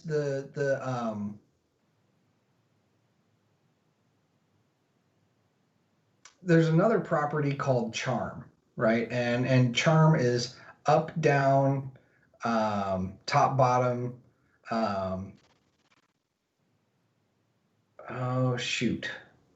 Up, down, top, bottom, strange, and I forget the sixth one. I'll have to look it up. But those properties, your mass, your charge, your charm, I'm sorry, color is the property. It's up, down, top, bottom, strange, and charmed. These are what they call the color of quarks: up, down, top, bottom, strange, and charmed. And so your property as a subatomic particle includes your mass, your energy, your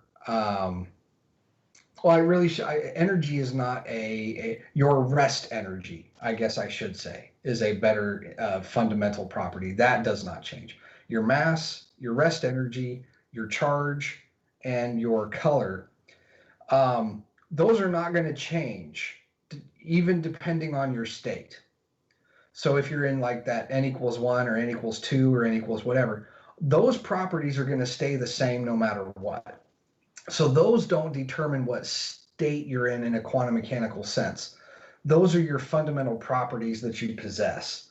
And so in that sense, if you're made up of normal matter, then time will flow in one specific direction. If you are made up of antimatter, where you have the same mass but the opposite of all of those things, the rest of those things, then you will experience time flowing opposite of us. Our universe, we seem to have a dominance of matter over antimatter, and this is actually a long-standing problem in cosmology.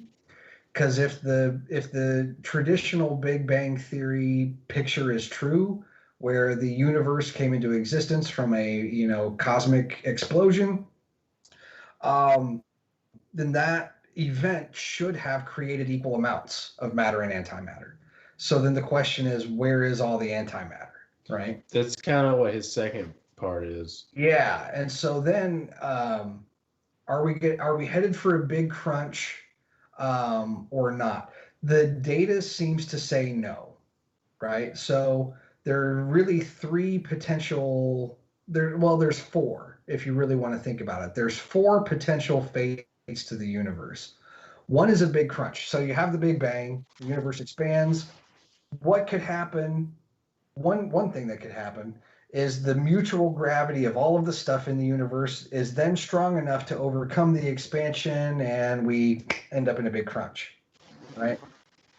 Another potential thing that could happen is, what if the Big Bang had just the right energy where the universe expands and then kind of stops? We just hit that balancing point, right? Or what if the Big Bang happens and then the universe just starts expanding uniformly at a constant rate? Or what if the Big Bang happens and then the universe speeds up as it spreads out? Those are the possibilities. Right now, the last one is what seems to be the most likely based on the evidence. Reading up. Yeah, so the idea of dark energy, right? Dark matter and dark energy are terms that we use to describe things that we don't understand.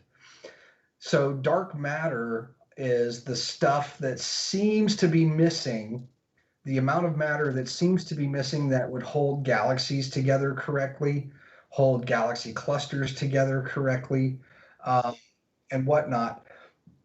But dark energy seems to be the stuff that we can't explain yet where it comes from.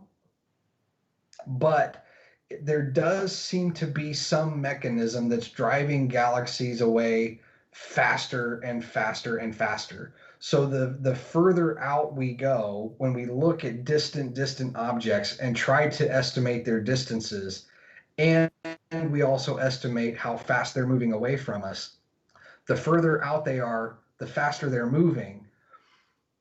But that would be true, by the way. That alone would be true even if we were in a constantly expanding universe, right?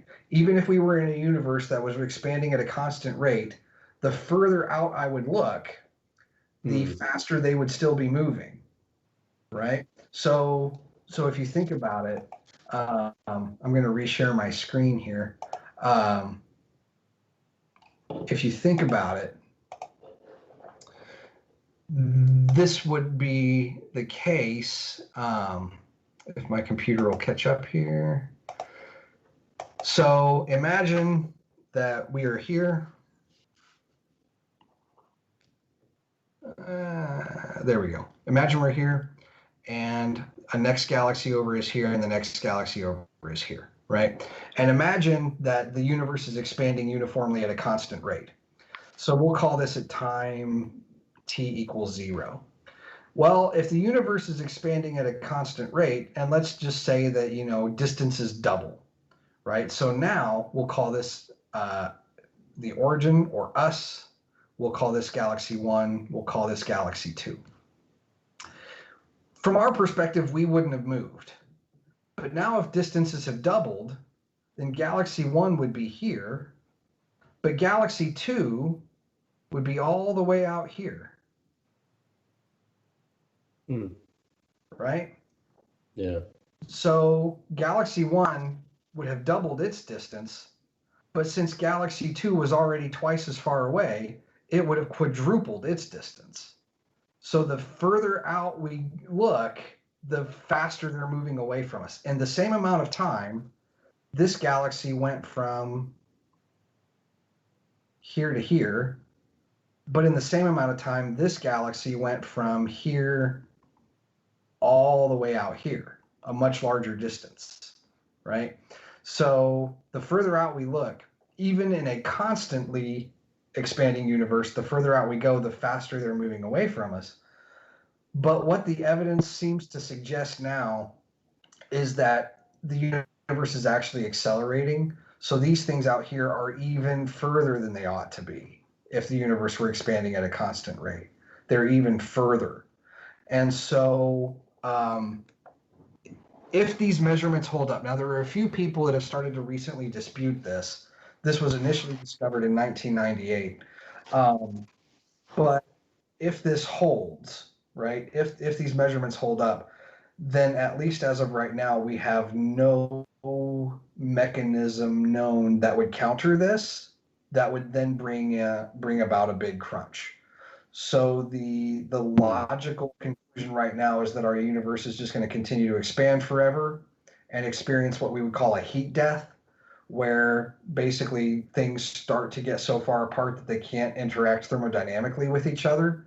So then that way, when a local part of the universe goes cold, all the stars have burnt out, there's no more hydrogen and helium left over to create new stars. There's no heat sources. That local part of the universe would essentially become a dead, thermodynamically dead region. That seems to be where we're headed. That sounds fantastic. It sounds depressing, doesn't it? Yeah. Nothing sounds worse than a heat death, right? Yeah. Heat death's pretty bad. Heat death, I mean, it's just boring, right? We're like, in a few billion years, the observable universe will have shrunk, right? Because these galaxies that are at the far edges of the universe that we can see right now are flying away from us so fast that in another few billion years, they won't even be visible because they're going to be flying away from us faster than the speed of light. Yeah. So, yeah. As the universe gets bigger, our observable universe will actually get smaller. That's an interesting thought. That's crazy. But yeah, so people say things cannot travel faster than light if they have mass. That's true. I cannot take a rocket ship and build an engine that can propel that ship up to the speed of light. Yet. But there's no rules on space-time itself. So if space-time itself is the thing that's expanding, and by the logic that the further out an object is, the faster it'll be receding from us, if it's space-time itself that's causing this expansion, then there's nothing that says this galaxy, from our perspective, cannot actually be traveling faster than the speed of light at some point. When that galaxy happens, when that happens for that galaxy, whatever light it was sending our way at that moment will be the last light we get from that galaxy. Once it starts to move faster than the speed of light away from us, we'll never see its light ever again.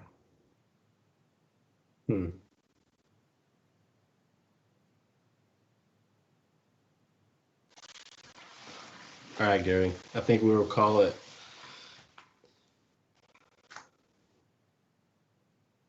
As always, guys, it's a pleasure. If I wasn't an old man, I would do this all night. I'm just exhausted. Well, I'll tell you what. Once I get to the point, it actually shouldn't be before too long here, that I get free reign over some telescope time. If you guys want to hop in on an observing session or something, go from 8 o'clock at night to 4 or 5 in the morning. Dude, that would be awesome. Yeah, that would be cool. No, we'll do some stuff. That Talk would be awesome. about science while we do some actual observations. So, Dude, I love having you on. And we'll set something up for the future. Let me know what you guys want to talk about, and give me a few weeks' notice to prep, and we'll do it again. Very cool. Thanks, man. All right, guys.